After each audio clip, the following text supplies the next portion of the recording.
A world worth protecting. अध्याय 71। बदला लेने के लिए कभी भी देर नहीं होती। वान बाओले के संकीर्ण सोच वाले व्यक्तित्व का मतलब था कि उसे छोटी सी शिकायत का भी बदला लेना था।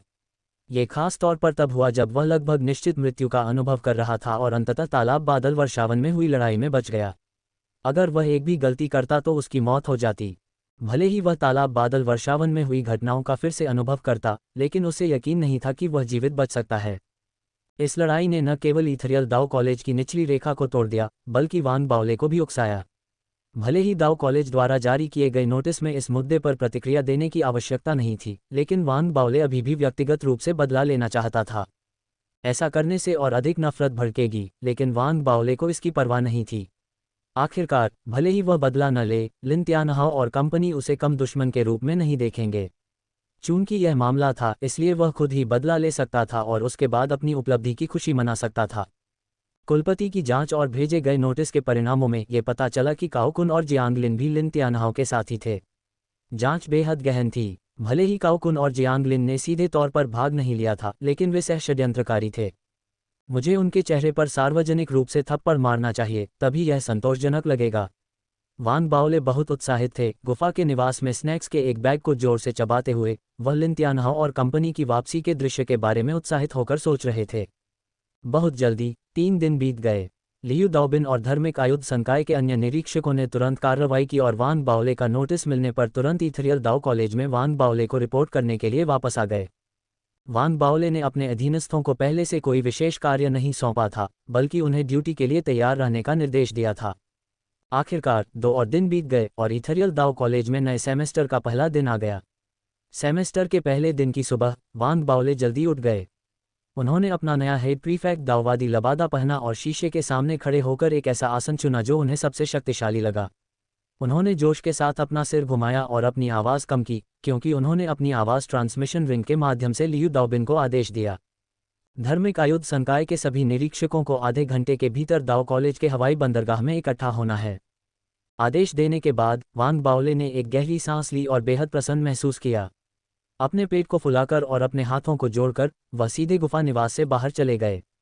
लगभग तुरंत उन्होंने आसमान में घूमने की आवाज़ सुनी और आकाश में सभी दिशाओं से विमानों की एक अंतहीन धारा देखी। सेमेस्टर के पहले दिन लगभग सभी वरिष्ठ छात्र दाओ कॉलेज लौट आते थे। कुछ विमान पहले से आए नए छात्रों को लेकर आते थे। हर साल इस दिन इथरियल दाओ कॉलेज का हवाई बंदरगाह खचाखच भरा रहता था। इसके अलावा जो वरिष्ठ छात्र वापस लौट आए थे, उनमें से कई आते ही नए छात्रों की भीड़ में घुल मिल जाते थे, किसी ऐसे जूनियर की तलाश में जिसके साथ वे आने वाले साल के लिए जुड़ सकें, क्योंकि वे दाओ कॉलेज में एक भावुक रिश्ता शुरू करने का सपना देखते थे। हालांकि इस साल कुछ अलग लग रहा था। इस समय हवाई बंदरगाह पर लियू दाओबिन और सैकड़ों काले वस्त्र पहने निरीक्षक अपने आदेश प्राप्त करने के तुरंत बाद वान बाओले के आने से पहले ही उच्चतम संभव दक्षता के साथ इकट्ठे हो गए थे। उनकी उपस्थिति के कारण हवाई बंदरगाह पर हलचल मच गई, जिससे सभी छात्र आश्चर्य में पड़ गए। क्या हुआ? इतने सारे निरीक्षक क्यों हैं? वे धार्मिक आयुध संकाय से हैं। लोगों के बीच चर्चा के बीच लियू दाओबिन और अन्य निरीक्षक एक सुव्यवस्थित तरीके से इकट्ठे हुए। सभी के चेहरे पर एक सख्त भाव था और वे बिना कुछ बोले प्रतीक्षा कर रहे थे। थोड़ी देर में जब वान बाओले की छवि दूर से दिखाई दी, तो सैकड़ों निरीक्षकों ने अपनी आंखों में तीव्र जुनून दिखाया और सम्मानपूर्वक उनका अभिवादन करना शुरू कर दिया। इससे कोई फर्क नहीं पड़ता था कि उनकी प्रतिक्रिया वास्तविक थी या नहीं। नमस्कार हेड प्रीफेक्ट। वे बहुत तेज थे, उनकी आवाज़ें लहरों में बदल रही थीं जो चारों ओर गूंज रही थीं, जिससे छात्र प्रतिक्रिया में कांप रहे थे। जहां तक वान बाओले का सवाल है, वह अवर्णनीय खुशी से भर गया था जब वह काले वस्त्र पहने निरीक्षकों के पास अपने हाथों को पकड़े हुए उस विमान को देख रहा था जो आसमान से उतरने वाला था। चांसलर को यह प्रस्ताव देने के बाद कि वह मामले को अपने हाथों में लेगा, चांसलर ने पहले ही वान बाओले को लिन त्यानहाओ, काओकुन और जियांगलिन को ले जाने वाले विमानों के सीरियल नंबरों के बारे में बता दिया था। अब वान बाओले चुपचाप इंतजार कर रहा था और उसकी आंखें तिरछी आंखों से आसमान में विमानों पर घूम रही थीं। उसकी चुप्पी के कारण लियू दाओबिन और दूसरे निरीक्षकों के मन में संदेह पैदा हो गया, लेकिन उनमें कुछ भी सवाल करने की हिम्मत नहीं थी। वे चुपचाप इंतजार करते हुए सख्त बने रहे। हवाई बंदरगाह पर मौजूद लोगों के लिए हमेशा की तरह की हलचल गायब हो गई थी और उसकी जगह भारी दबाव ने ले ली थी। वे आपस में अटकलें लगाते रहे, कानाफूसी करते रहे। समय धीरे धीरे बीतता गया। कुछ ही देर में विमान एक एक करके उतर गए। विमान से उतरने वाला हर वरिष्ठ छात्र पहले तो उत्साहित था और एक दूसरे से खुशी खुशी बातचीत कर रहा था, लेकिन धार्मिक आयुध संकाय के सैकड़ों निरीक्षकों को देखकर बातचीत बंद हो गई। वे सभी अचंभित और हैरान थे। वे सीधे सभा की ओर जाने से बचते रहे, इसके बजाय वे किनारे पर इकट्ठा होकर स्थिति का आकलन करने लगे। इसके अलावा कुछ विमानों में शिक्षक थे जो नए छात्रों का नेतृत्व कर रहे थे। नए छात्रों को निरीक्षकों की पहचान के बारे में पता नहीं था। दाव कॉलेज में कदम रखने की खुशी ने उन्हें खुश कर दिया, लेकिन उन्होंने जल्दी ही लोगों की निगाहों को काले वस्त्र पहने निरीक्षकों की ओर देखते हुए देखा और उनके मन में सवाल उठने लगे। वे कौन हैं? देखो, उनके सामने एक मोटा आदमी खड़ा है। उस मोटे आदमी की स्थिति दूसरों से अलग लगती है, यहाँ तक कि उसका पहनावा भी अलग है। जब वे धीमी आवाज में चर्चा कर रहे थे तो उनका नेतृत्व कर रहे शिक्षक ने वांग बावले पर एक नज़र डाली। नए छात्रों को संक्षेप में समझाने के बाद सभी नए छात्रों ने गहरी सांस ली, क्योंकि उन्हें काले कपड़े पहने निरीक्षकों की पहचान और विशेष रूप से सामने खड़े मोटे व्यक्ति की स्थिति समझ में आ गई थी। जैसे जैसे विमान धीरे धीरे उतर रहे थे, भीड़ बढ़ती जा रही थी। आखिरकार एक बार फिर से हलचल बढ़ने लगी। अचानक वांग बावले की नज़र एक विमान पर पड़ी जो उतरने की तैयारी कर रहा था, और वह संकुचित आंखों से उसके पास गया। उसके इस कदम ने उसके पीछे इकट्ठे हुए कई निरीक्षकों को भी ऐसा ही करने के लिए प्रेरित किया। टुकड़ी द्वारा दिखाए गए प्रभावशाली तरीके ने आसपास के लोगों का ध्यान फिर से आकर्षित किया। जैसे ही वह विमान जिस पर वांग बावले का ध्यान केंद्रित था उतरा, वरिष्ठ छात्र उतरने लगे। उनमें से एक वरिष्ठ छात्र था जो असहज और परेशान लग रहा था। वह व्यक्ति कोई और नहीं बल्कि भूतपूर्व spirit stones head prefect Jiang Lin था। उसे पहले भी वांग बावले ने सजा दी थी, लेकिन पहली हेड प्रीफेक्ट मीटिंग में, उस समय जब वांग बावले ने अपनी शक्तियां खो दी थीं, जियांग लिन को उसके अपराधों से बरी कर दिया गया था। वह वांग बावले से नफरत करता था और लिन तियानहाओ की योजनाओं से वाकिफ था, यहाँ तक कि उसने योजना बनाने की प्रक्रिया में भी हिस्सा लिया था। यही कारण था कि वांग बावले को देखते ही वह अत्यधिक केंद्रित हो गया और उसकी सांसें तेज हो गईं। वह अचानक अपनी जगह पर रुक गया, उसकी आंतरिक भावना उसे बता रही थी कि कुछ दुर्भाग्यपूर्ण होने वाला है। वांग बावले की आंखें चमक उठीं जैसे ही वह अपनी जगह पर रुका। उसका पूरा शरीर अविश्वसनीय गति से हवा में उछला, मानो उसका शरीर एक लंबे इंद्रधनुष में बदल गया हो, जो सीधे उस विमान की ओर बढ़ रहा था जो अभी अभी उतरा था। उसी समय वांग बावले से एक धीमी आवाज निकली, जियांग लिन, तुम्हें हेड प्रीफेक्ट को मारने की साजिश रचने के लिए स्कूल से निकाल दिया गया है। मैं तुम्हें पकड़ने जा रहा हूँ। सभी इंस्पेक्टर, जियांग लिन को पकड़ लो। वांग बावले की आवाज़ तूफान की तरह थी, जो निकलते ही चारों ओर लहरें पैदा कर रही थी। जैसे ही उसने यह आवाज़ सुनी, जियांग लिन के हाव भाव एकदम बदल गए। उसका पूरा शरीर कांप उठा, मानो उसे बिजली का झटका लगा हो। वह अवचेतन रूप से पीछे हट गया और उसने तीखी चीख निकाली, वांग बावले, तुम क्या कर रहे हो? उसके साथी और उसके आसपास खड़े शिक्षक चौंक गए और अवचेतन रूप से वांग बावले की अचानक हरकत को देखकर उसे रोकने की कोशिश करने लगे। हालांकि वांग बावले की बात सुनकर उन सभी ने गहरी सांस ली और दूर चले गए, जिससे वांग बावले के लिए रास्ता साफ हो गया ताकि वह सीधे जियांग लिन का सामना कर सके। जियांग लिन की आंखों में गहरा डर और निराशा झलक रही थी और वह संघर्ष करने और जवाबी कार्रवाई करने की कोशिश करते हुए गुर्राया।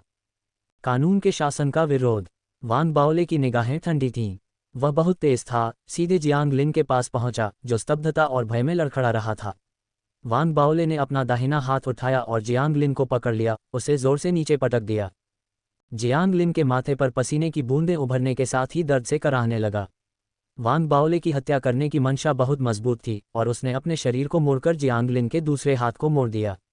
दर्द की चीखों के बीच वांग बावले ने जियांग लिन की छाती में बहुत तीव्रता से वार किया, जिससे उसकी मेरिडियन नष्ट हो गई और वह अपनी प्राचीन मार्शल आर्ट से अपंग हो गया। जियांग लिन के मुंह से गहरा लाल खून बह रहा था। उसकी साधना अब वांग बावले के मुकाबले में नहीं थी, जो जंगल में खूनी मुकाबले से विजयी होकर उभरा था। अभी उसका खून से लथपथ शरीर विमान से बाहर फेंका गया था। जैसे ही वह जमीन पर गिरा, वह सदमे से बेहोश हो गया और उसे लियू दाओबिन और उसके साथियों ने तुरंत खींच कर ले जाया। पलक झपकते ही हुआ पूरा दृश्य, साथ ही वांग बावले की निर्दयता ने सभी को चौंका दिया। वे सभी गहरी सांसें ले रहे थे और वांग बावले ने जो शब्द पहले कहे थे उन्हें सुनकर वे विशेष रूप से चकित हो गए। हेड प्रीफेक्ट की हत्या करने का प्रयास। हे भगवान, क्या हो रहा है? स्कूल से निष्कासन। मुझे अब याद आया, जब मैंने कुछ दिन पहले वांग बावले को देखा था तो वह खून से लथपथ था। जब लोग सदमे में अटकलें लगा रहे थे तो विमान के ऊपर खड़े वांग बावले ने अचानक अपना सिर घुमाया और एक अन्य विमान को देखा जो अभी अभी उतरा था। वहां कोई ऐसा व्यक्ति था जो लगातार पीछे हटते हुए अपना सारा रंग खो चुका था। वह व्यक्ति काओकुन था। काओकुन को देखते हुए वांग बावले के होठों पर भयंकर मुस्कान आ गई। काओकुन ने वांग बावले की नज़र को अपने ऊपर देखा, खास तौर पर उसके ध्यान की तीव्रता को। वह निराशा में भागने की कोशिश करते हुए अपने दिमाग को खाली कर रहा था। हालांकि उसकी गति वांग बाओले की आवाज़ के सामने कुछ भी नहीं थी। काओकुन, तुम्हें हेड प्रीफेक्ट की हत्या करने की कोशिश करने के लिए स्कूल से निकाल दिया जाता है। जैसे ही उसने कहा, वांग बाओले ने सीधे काओकुन पर हमला किया। जियांग लिन के साथ जो कुछ हुआ था उससे काओकुन डर गया था और वह पीछे हटते हुए चिल्लाया, वांग बाओले, मैं निर्दोष हूँ। ये लिन तियानहाओ था, वह मास्टरमाइंड है। मुझे माफ़ कर दो, मैं ऐसा दोबारा नहीं करूँगा। ये कहने का क्या फ़ायदा कि तुम ऐसा दोबारा नहीं करोगे। वांग बाओले की निगाहें ठंडी और दूर की थीं। उच्च अधिकारियों की आत्मकथाओं में पारंगत वांग बाओले अपने दुश्मनों के साथ कैसा व्यवहार करना है यह अच्छी तरह जानते थे। वह अपने दिल को नर्म नहीं कर सकते थे और उन्हें इस हद तक कमज़ोर करने के लिए दृढ़ संकल्पित थे कि वे अब उनके लिए कोई खतरा न बने। यह विशेष रूप से तब हुआ जब उन्हें पॉन्ट क्लाउड रेन फॉरेस्ट में हुई हर बात याद आई। ये सोचते हुए उनकी नज़रें तेज हो गईं और उनका शरीर अविश्वसनीय गति से तुरंत उछल पड़ा और वे काओकुन की ओर दौड़ पड़े। उसी समय लियू दाओबिन और कंपनी भी सदमे से उबर गए। ये जानते हुए कि वांग बाओले एक पूर्व हेड प्रीफेक्ट के साथ आमने सामने होने वाले थे, उनकी सांसें तेज हो गईं। यह विशेष रूप से उन लोगों के लिए था जो पहले काओकुन द्वारा बंदी बनाए गए थे। वे काओकुन को भागने से रोकने के लिए बाहर भागे। मेरे रास्ते से हट जाओ, काओकुन चिल्लाया। अब वह फंस गया था। वह पागलों की तरह था, खून से लथपथ आंखों से गुर्राते हुए भागने की कोशिश कर रहा था। हालांकि वह स्पष्ट रूप से भूल गया था कि वह इथरियल दाओ कॉलेज में था। अगर वह भागने में कामयाब भी हो जाता तो वह ज़्यादा दूर नहीं जा पाता। इसके अलावा वह पहले ही अपना मौका खो चुका था। लियू दाओबिन और कंपनी ने उसे घेर लिया था, सीधे उसके भागने के रास्ते को काट दिया था। एक पल बाद वांग बाओले उसके सामने खड़ा था। काओकुन का पूरा शरीर जोर जोर से और बेकाबू होकर कांप रहा था, क्योंकि डर और पछतावे की लहर ने उसे भयभीत और उन्मादी बना दिया था। यह महसूस करते हुए कि उसके पास भागने का कोई मौका नहीं है, उसने अचानक अपना सिर घुमाया और चिल्लाना शुरू कर दिया, वांग बाओले, मैं चांसलर से मिलना चाहता हूँ। मैं। इससे पहले कि वह अपनी बात पूरी कर पाता, वांग बाओले ने सीधे उसके डेंटियन पर एक शक्तिशाली लात मारी। काओकुन का शरीर प्रतिक्रिया में पीछे हट गया, उसके मुंह से चमकीला लाल खून बह रहा था और उसका लंगड़ा शरीर जमीन पर गिर गया, उसके चेहरे का सारा रंग उड़ गया। वह लात निर्दयी थी, जियांग लिन की तरह। इसके परिणामस्वरूप काओकुन की मेरिडियन नष्ट हो गई, जिससे उसकी प्राचीन मार्शल आर्ट साधना अप्रचलित हो गई। उन्हें किनारे से बांध दो। उन दोनों को लगातार अपन करने के बाद वांग बाओले ने शांति से एक आदेश जारी किया, क्योंकि वह हवाई बंदरगाह पर खड़ा था। लियू दाओबिन और कंपनी ने तुरंत आगे बढ़कर काओकुन और बेहोश जियांग लिन को नीचे गिरा दिया। वरिष्ठ छात्र जो बगल में देख रहे थे, सभी की हड्डियों में ठंडक महसूस हुई। वांग बाओले को देखते ही उन पर श्रद्धा हावी हो गई। जहां तक नए छात्रों की बात है, वे वरिष्ठ छात्रों की तुलना में हेड प्रीफेक्ट से उतने परिचित नहीं थे और इसलिए वे वांग बाओले से ईर्ष्या और सम्मान महसूस कर रहे थे। हेड प्रीफेक्ट बहुत शक्तिशाली है। ये सीनियर वांग बाओले है। वह किस संकाय में है? मैं उसके संकाय में शामिल होना चाहता हूँ। मैं इंस्पेक्टर कैसे बनूं? ये बहुत अच्छा था। सभी नए छात्र विस्मय में थे, जिनमें कई महिला छात्राएं भी शामिल थीं, जो अपनी आंखों में एक अनोखी प्रशंसा के साथ वांग बाओले को देख रही थीं। आखिरकार वे अभी भी अज्ञानी थे और वांग बाओले की चाल निश्चित रूप से उन अन्य श्रेष्ठ व्यक्तियों की तुलना में अधिक श्रेष्ठ दिखाई दे रही थी, जिनसे वे पहले मिल चुके थे। वांग बाओले ने जो वाइब दिया, जो किसी के भाग्य का फैसला करने में सक्षम होने की उसकी क्षमता का संकेत देता था, उसे विशेष रूप से मंत्रमुग्ध कर देता था। जबकि भीड़ आपस में धीमी आवाज में चर्चा कर रही थी, वांग बाओले खड़े रहे, उनकी आंखें बंद थीं और पेट फूला हुआ था, क्योंकि वे लिन तियानहाओ के आने का इंतजार कर रहे थे। काओकुन और जियांग लिन केवल साथी थे। लिन तियानहाओ असली मास्टरमाइंड था और वह वांग बाओले के बदला लेने का मुख्य केंद्र था। हालांकि वांग बाओले को यह भी पता था कि लिन तियानहाओ के प्रकट होने की संभावना बहुत कम थी। आखिरकार काओकुन और जियांग लिन की पारिवारिक पृष्ठभूमि और प्रतिष्ठा का मतलब था कि उन्हें इस खबर के बारे में पता नहीं चलेगा, इसलिए वे अपने भाग्य से सीधे मिले। हालांकि लिन तियानहाओ एक सेनेटर का बेटा था। जब वह विमान जिस पर उसे जाना था उतरा, तो वह कहीं नहीं दिखाई दिया। वांग बाओले को पता था कि लिन तियानहाओ ने इस मामले के बारे में सुना है और वह दाओ कॉलेज नहीं लौटा। तुम वापस नहीं आ रहे हो? वांग बाओले ने ठंडे स्वर में हंसते हुए लियू दाओबिन से बात की, जो उसके पास खड़ा था। ये नोटिस भेजो कि हेड प्रीफेक्ट की हत्या के प्रयास के लिए धार्मिक आर्मामेंट संकाय के लिन तियानहाओ को निष्कासित कर दिया गया है। जैसे ही वांग बाओले ने अपनी बात पूरी की, उसने जाने से पहले लोगों की ओर मुट्ठी बांधी। लियू दाओबिन ने तुरंत आदेश स्वीकार कर लिया और वह अन्य निरीक्षकों के साथ वांग बाओले के पीछे चला गया। जियांग लिन और काओकुन को पकड़कर उसने तेजी से पूरे धार्मिक आयुध संकाय और निचले अकादमी द्वीप को लिन तियानहाओ को बर्खास्त करने का आदेश दिया। जैसे ही टुकड़ी जाने लगी, हवाई बंदरगाह पर तुरंत हंगामा मच गया। यहाँ तक कि स्पिरिट इंट्रानेट पर भी लोग इसके बारे में पोस्ट कर रहे थे। इस मामले का प्रभाव बहुत बड़ा था, जिससे पूरे दाउ कॉलेज में चर्चा की लहरें उठ गईं। न केवल दाउ कॉलेज ने व्यवस्था को फिर से हासिल करने की कोशिश नहीं की, बल्कि उसने वास्तव में घोषणा की कि तीनों को हेड प्रीफेक्ट की हत्या के प्रयास के अपराध में दोषी ठहराया गया था। हंगामे के अलावा हवाई बंदरगाह पर वांग बाओले द्वारा की गई गिरफ्तारियों ने उन्हें और भी प्रसिद्ध बना दिया, इतना कि नए छात्रों के बीच वे एक प्रसिद्ध स्टार बन गए। मामले के बारे में पता चलने के बाद लोग उनके द्वारा किए गए कार्यों के बारे में बात करना बंद नहीं कर सके। धार्मिक आयुध संकाय का एकमात्र प्रधान प्रीफेक्ट, सिर्फ 1 साल के भीतर पल संवर्धन विशेषज्ञ बनना। अपनी प्रसिद्धि के कारण चाहे वांग बाओले इथरियल दाओ कॉलेज में किसी भी क्षेत्र या संकाय में आए, उन्हें लोगों का सामना करना ही पड़ता था जो उनसे बातचीत करने या उनका अभिवादन करने आते थे।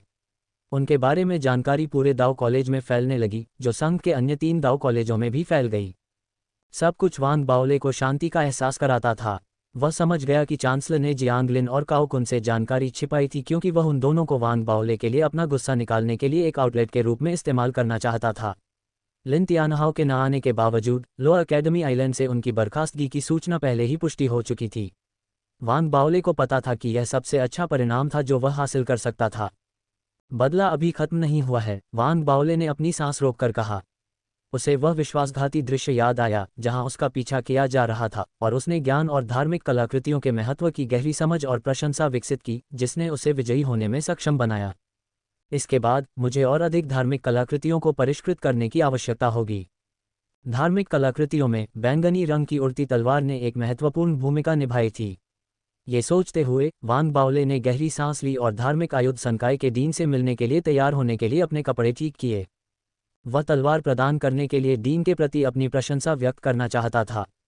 डीन के निवास के अंदर गोटी ने वांग बाओले को देखा, जो उनका सम्मान करने आए थे। वह बहुत भावुक थे, क्योंकि उन्हें धार्मिक आयुध संकाय के डीन के रूप में वांग बाओले के साथ जो कुछ हुआ था उसके बारे में जानने का अधिकार था। यह विशेष रूप से इसलिए था क्योंकि यह मामला उनके अपने संकाय में हुआ था, और यह इतना भयानक था कि उनके भीतर बेकाबू क्रोध पैदा हो गया। बाओले, तुमने इस मामले को जिस तरह से संभाला वह सही था। कुछ लोग सोचते हैं कि उनकी पृष्ठभूमि उन्हें नियमों की अवहेलना करने और 4 प्रमुख दाओ कॉलेजों की सीमाओं को चुनौती देने का प्रयास करने की अनुमति देती है। बिल्कुल नहीं। धन्यवाद, डीन। अगर आपने मुझे जो उड़ने वाली तलवार दी है वह नहीं होती तो मैं शायद जिंदा वापस नहीं आ पाता, वांग बाओले ने कहा और सम्मान में अपनी मुट्ठियां भींच लीं। वह बेहद भावुक हो गया क्योंकि उसे गोटी की उसके प्रति सच्ची चिंता महसूस हुई। फिर उसने अपने स्टोरेज ब्रेसलेट से टूटी हुई बैंगनी तलवार निकाली। वांग बाओले के हाथों में बैंगनी तलवार के टुकड़ों को देखकर गोटी भावुक हो गया। उसने पहले केवल सुना था कि क्या हुआ था, लेकिन अब तलवार को देखकर वह मुश्किल से कल्पना कर सकता था कि वांग बाओले ने विश्वासघाती स्थिति में जीवित रहने के लिए कितना संघर्ष किया होगा। उसने अपना सिर उठाया और उस विशेष रूप से भर्ती किए गए छात्र को देखा जिसे उसने व्यक्तिगत रूप से चुना था, और उसकी आंखों में गर्व की भावना थी। चिंता मत करो, मैं तुम्हारे लिए एक और बना दूंगा। वांग बाओले को सुखद आश्चर्य हुआ। उन्होंने डीन को तुरंत धन्यवाद दिया और विदाई देने से पहले उनसे बातचीत की। अपने गुफा निवास में लौटने के बाद उन्होंने स्पिरिट स्टोन्स पर शिलालेख बनाने से पहले एक पल के लिए विचार किया। उस युद्ध के बाद वांग बाओले को एहसास हुआ कि उसके पास सुरक्षात्मक धार्मिक कलाकृतियों की कमी है, और उसने अपने विचार से लिखना शुरू कर दिया। जो धार्मिक कलाकृतियां पहले बनाई गई थीं उनमें घटिया कारीगरी थी, लेकिन वे निश्चित रूप से महत्वपूर्ण थीं। इस बार मुझे न केवल उनमें से अधिक बनाना है, बल्कि मुझे धार्मिक कलाकृतियों को विकसित करना है जिनमें सुरक्षात्मक क्षमताएं हैं। समय उड़ गया। जैसे ही सेमेस्टर शुरू हुआ और नए छात्र आए, दाओ कॉलेज में हर संकाय हमेशा की तुलना में अधिक व्यस्त लग रहा था। वांग बाओले ने जितनी बार बाहर गए, उन्होंने धार्मिक आयुध संकाय के नए छात्रों से प्रशंसा की नज़रें बटोरीं। वांग बाओले को ध्यान आकर्षित करना अच्छा लगा, लेकिन वह जानता था कि अधिक महत्वपूर्ण बात अधिक धार्मिक कलाकृतियों को विकसित करना था। इसलिए उसने अपना अधिकांश समय स्पिरिट कॉल्ड्रॉन गुफा में बिताया। आधे महीने बाद चांसलर ने लोगों को 2 बक्से देने के लिए भेजा। पहले बॉक्स में एक दर्पण था जो एक मजबूत दमनकारी बल उत्सर्जित करता था। दर्पण के शीर्ष पर 3 आयुध चिन्ह भी मौजूद थे। वांग बाओले इसे देखकर अभिभूत हो गए। यह एक तीसरी श्रेणी का रहस्यमय खजाना था। उन्होंने तुरंत दूसरा बॉक्स खोला और एक जेड पेंडेंट जिस पर बार ड्रैगन लिखा हुआ था दिखाई दिया। इसी तरह 3 आर्मामेंट मार्क थे और बार ड्रैगन जीवंत दिखाई दिया। जैसे ही वांग बाओले ने इसे देखा, बार ड्रैगन जीवित लग रहा था, यहाँ तक कि थोड़ा हिल भी रहा था। यह एक और तीसरी श्रेणी का रहस्यमय खजाना है। वांग बाओले ने एक गहरी सांस ली। वह जानता था कि वे कितने कीमती और मूल्यवान थे। उसने उन्हें तुरंत बाहर नहीं निकाला और इसके बजाय चांसलर से संपर्क करने के लिए अपनी आवाज़ ट्रांसमिशन रिंग को सक्रिय कर दिया। जल्द ही चांसलर की आवाज़ ट्रांसमिशन रिंग से उभरी। मैंने खुद जेड पेंडेंट को परिष्कृत किया है, यह आपके लिए एक उपहार है ताकि आप सुरक्षित रह सकें। जहां तक दर्पण की बात है, इसे इथरियल सिटी के सिटी लॉर्ड ने भेजा था। पूरी तरह से जांच की गई है और इसमें कोई समस्या नहीं होनी चाहिए। अगर तुम इसे नहीं चाहते हो। जैसे ही वान बाओले ने सुना, उसके मन में विचार उमड़ पड़े।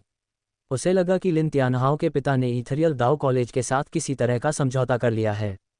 ये सोचकर उसने तुरंत बोल दिया, मुझे ये चाहिए, मैं इसे क्यों नहीं चाहूँगा।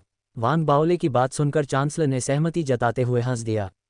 वह वान बाओले को इसे स्वीकार करने के लिए राजी करना चाहता था, और अब ये देखते हुए कि वान बाओले ने उपहार स्वीकार करने के महत्व को समझ लिया है, वह धीमी आवाज़ में बोलने से पहले एक पल के लिए चुप हो गया। बाओले, 4 प्रमुख दाओ कॉलेज और 17 सेनेटर सभी संघ का हिस्सा हैं। इसलिए कई मुद्दों की सही तरह से जांच नहीं की जा सकती। इस मामले को यहीं रहने दें और मैं आपको आश्वासन देता हूं कि ऐसा कुछ फिर नहीं होगा। क्या निष्कासन भी रद्द कर दिया गया है? वान बाओले ने धीरे से पूछा। उसकी नज़र ठंडी हो गई। दाओ कॉलेज के नियम नहीं बदलेंगे।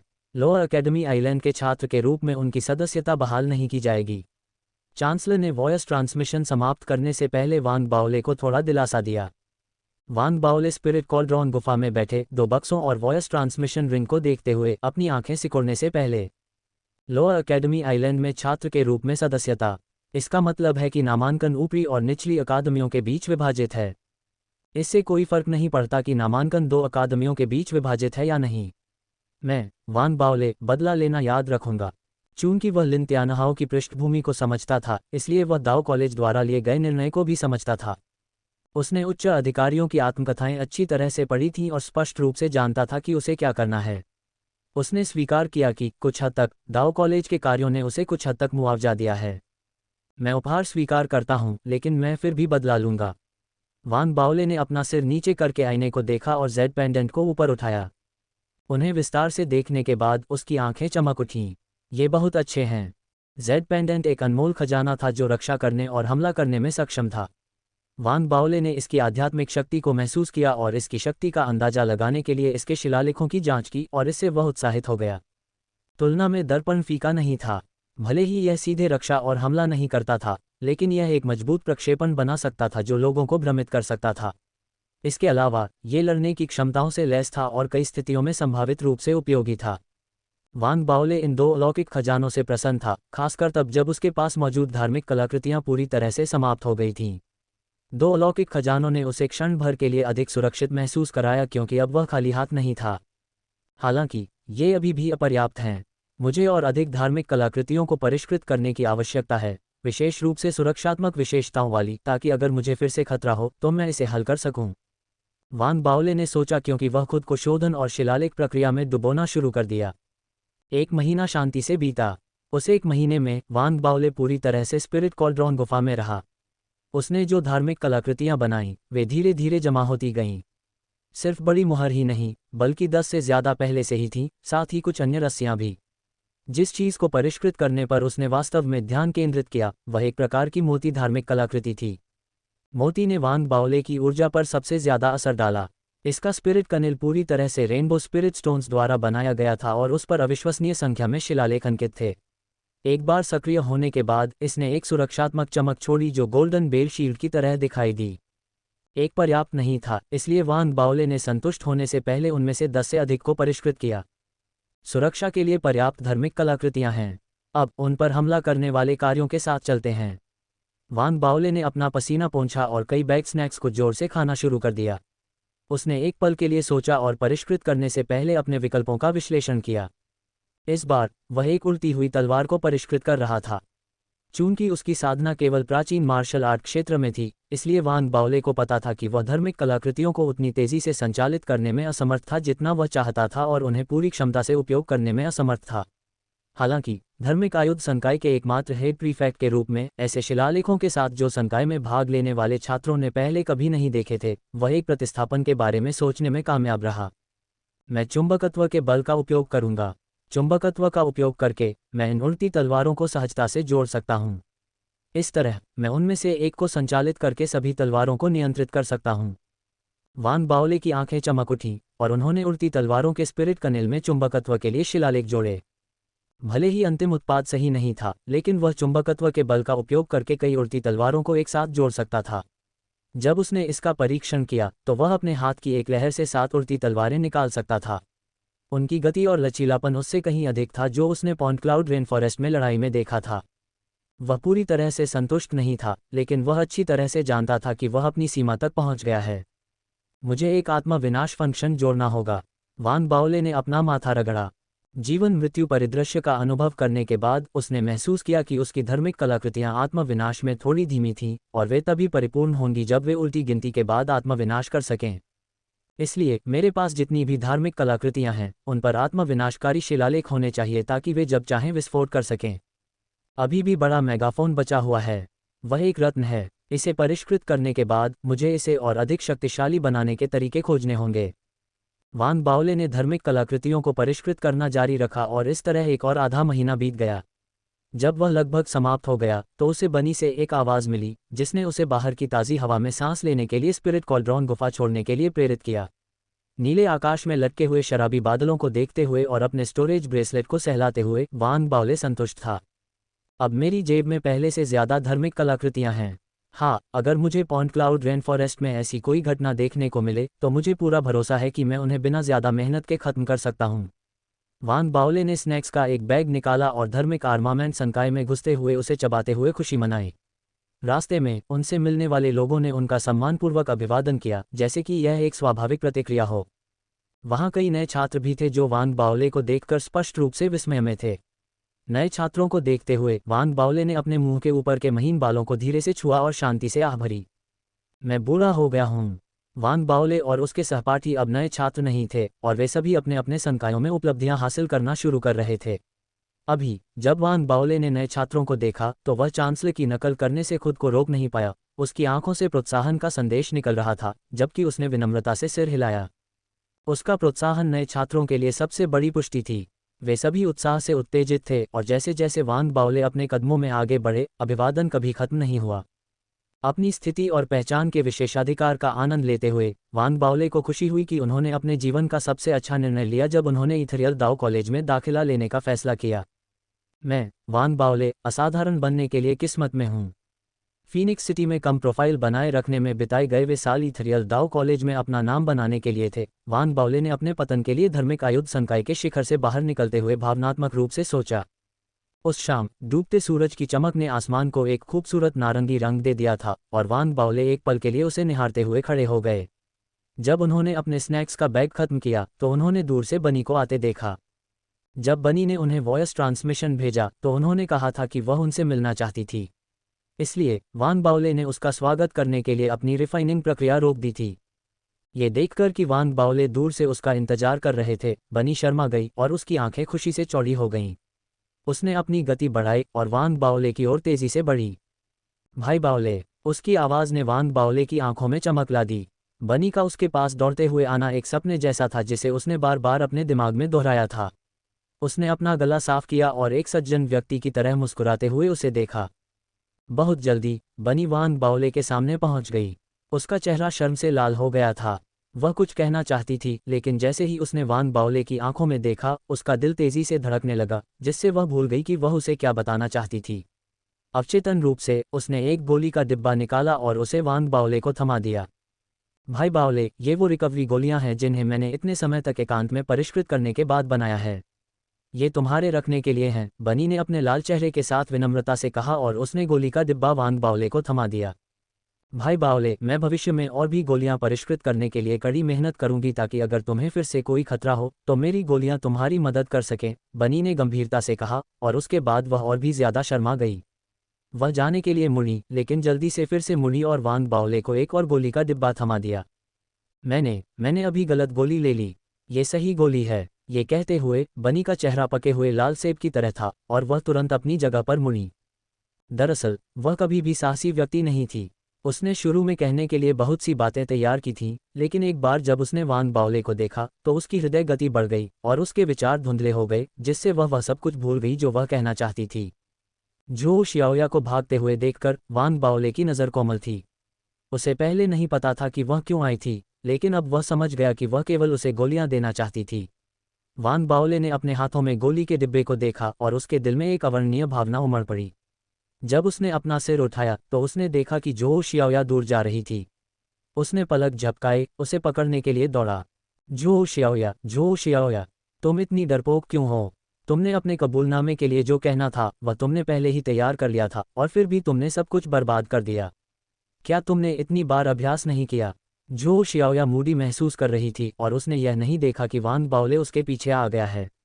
इसलिए वान बाओले ने उसके पछतावे के विचारों को सुना जब वह उसके पास पहुंचा। एक झोऊ शियाओया की बड़बड़ाहट सुनकर वान बाओले ने अपना गला साफ किया। क्या बर्बाद कर दिया? वान बाओले की अचानक आवाज से झोऊ शियाओया स्पष्ट रूप से चौंक गई थी। जब उसने मुड़कर वान बाओले को देखा तो वह हैरान रह गई। भाई बाओले, तुम मेरे पीछे क्यों आए? बनी की मूर्खतापूर्ण नज़र को देखकर वान बाओले को जो धुंधली भावना महसूस हुई वह और भी स्पष्ट हो गई और उसने कई बार पलकें झपकाईं। मैं तुम्हें कीमिया संकाय में वापस ले जाना चाहता था, इसलिए। ओह, ठीक है, धन्यवाद भाई बाओले। वान बाओले की व्याख्या सुनकर बनी ने हल्के से सिर हिलाया। एक पल में वह अब उदास नहीं रही और असीम खुशी से भर गई। ठीक इसी तरह डूबते सूरज की रोशनी में वान बाओले और बनी दाओ कॉलेज में टहल रहे थे। उनकी परछाई बहुत दूर तक फैली हुई थी। विभिन्न संकायों की चोटियों से छात्रों द्वारा अपनी पुस्तकों को सुनाने की आवाज़, कॉम्बैट संकाय के छात्रों के दौड़ने के कदम और पास से गुजरने वाले छात्रों की हंसी, सभी कुछ इस जोड़ी के लिए पृष्ठभूमि की आवाज़ बन गई थी। ऐसा लग रहा था जैसे पूरे दाओ कॉलेज में वे अकेले ही बचे हों। बन्नी के चेहरे पर एक चमकदार मुस्कान खिल उठी। वान बाओले को देखते ही डूबते सूरज की चमक उसकी आंखों में झलक रही थी। हर चीज़ ने उसकी असाधारण सुंदरता को और भी स्पष्ट कर दिया। डूबता सूरज और आसपास के माहौल सहित पूरा दृश्य एकदम सही था, सिवाय इसके कि पास में एक पीला दुबला पतला युवक छात्र की पोशाक पहने हुए था जो चकित दिख रहा था। जब वह गुजरा तो उसने वान बाओले और बनी को देखा जो उसके बगल में खड़ा था। जैसे ही उसने बनी को देखा वह दुबला पतला युवक अचानक रुक गया, मानो बनी की सुंदरता और मुस्कान से मंत्रमुग्ध हो गया हो।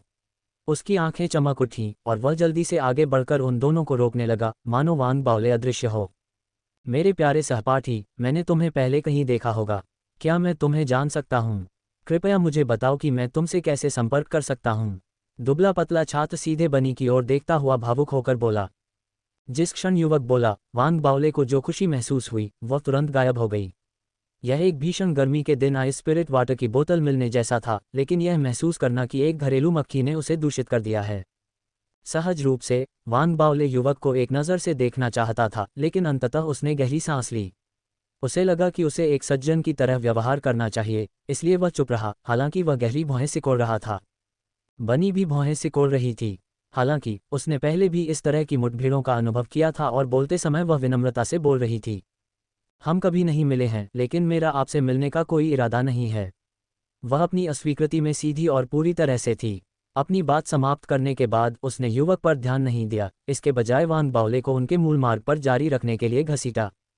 वान बाओले की भावनाओं के बारे में चिंतित झोऊ शियाओया ने घबराते हुए कहा, भाई बाओले, नाराज मत हो, मैं उसे नहीं जानती। वान बाओले को उसके शब्दों से तुरंत तसल्ली मिली, लेकिन वह अपनी छवि बनाए रखना चाहता था और मुस्कुराते हुए बात करते हुए सज्जनतापूर्ण व्यवहार करना चाहता था। मैं नाराज क्यों हूँ? यह मेरे शियाओया के आकर्षण को साबित करता है। वान बाओले की बातें सुनकर झोऊ शियाओया तुरंत खुश हो गई, उसकी मुस्कान और भी खूबसूरत हो गई। डूबते सूरज की चमक में वह वान बाओले के साथ साथ चल पड़ी। वह चाहती थी कि रास्ता लंबा हो ताकि सब कुछ शाश्वत हो सके। वान बाओले भी खुश था। उसे लगा कि वह अभी भी आकर्षक है और वह शेखी बघारना चाहता था जब उस दुबले पतले युवक ने उसी पल उन्हें फिर से पकड़ लिया। सहपाठी, मेरे पास तुम्हारे लिए एक उपहार है, क्या तुम इसे स्वीकार करोगे? युवक हाँफ रहा था क्योंकि वह उसके पास पहुंच गया था। ये दर्शाता था कि उसका प्राचीन मार्शल आर्ट क्षेत्र उच्च नहीं था। हालांकि उसकी निगाहें बनी पर केंद्रित थीं और वान बाओले की उपस्थिति को अनदेखा कर रही थीं। इससे वान बाओले क्रोधित हो गया। वह संयम और सज्जनता के विचार तुरंत भूल गए। बनी के कुछ कहने से पहले ही वान बाओले ने युवक को गुस्से से देखा। यह क्या बकवास है? वह इसे नहीं चाहती, क्या तुम समझे? वह इसे स्वीकार नहीं करेगी। वान बाओले ने गुस्से में जवाब दिया और बनी को अपने साथ घसीट लिया। दुबला पतला युवक उस समय केवल वान बाओले की उपस्थिति को पहचानता हुआ लग रहा था। उसे वान बाओले की पहचान की ज्यादा परवाह नहीं थी और वह गुस्से से उसे घूर रहा था। वान बाओले ने युवक की गुस्से भरी निगाहों को अनदेखा कर दिया। उसने बनी को दूर खींच लिया और बनी को उस उपहार के बारे में जानने की उत्सुकता हुई जिसका वर्णन युवक ने किया था। वह बहुत परेशान करने वाला है। मैंने पहले ही स्पष्ट कर दिया था कि मैं उसे नहीं जानता, लेकिन फिर भी वह मुझे उपहार देना चाहता है। और क्या हो सकता है? वह निश्चित रूप से कहेगा कि वह उपहार है।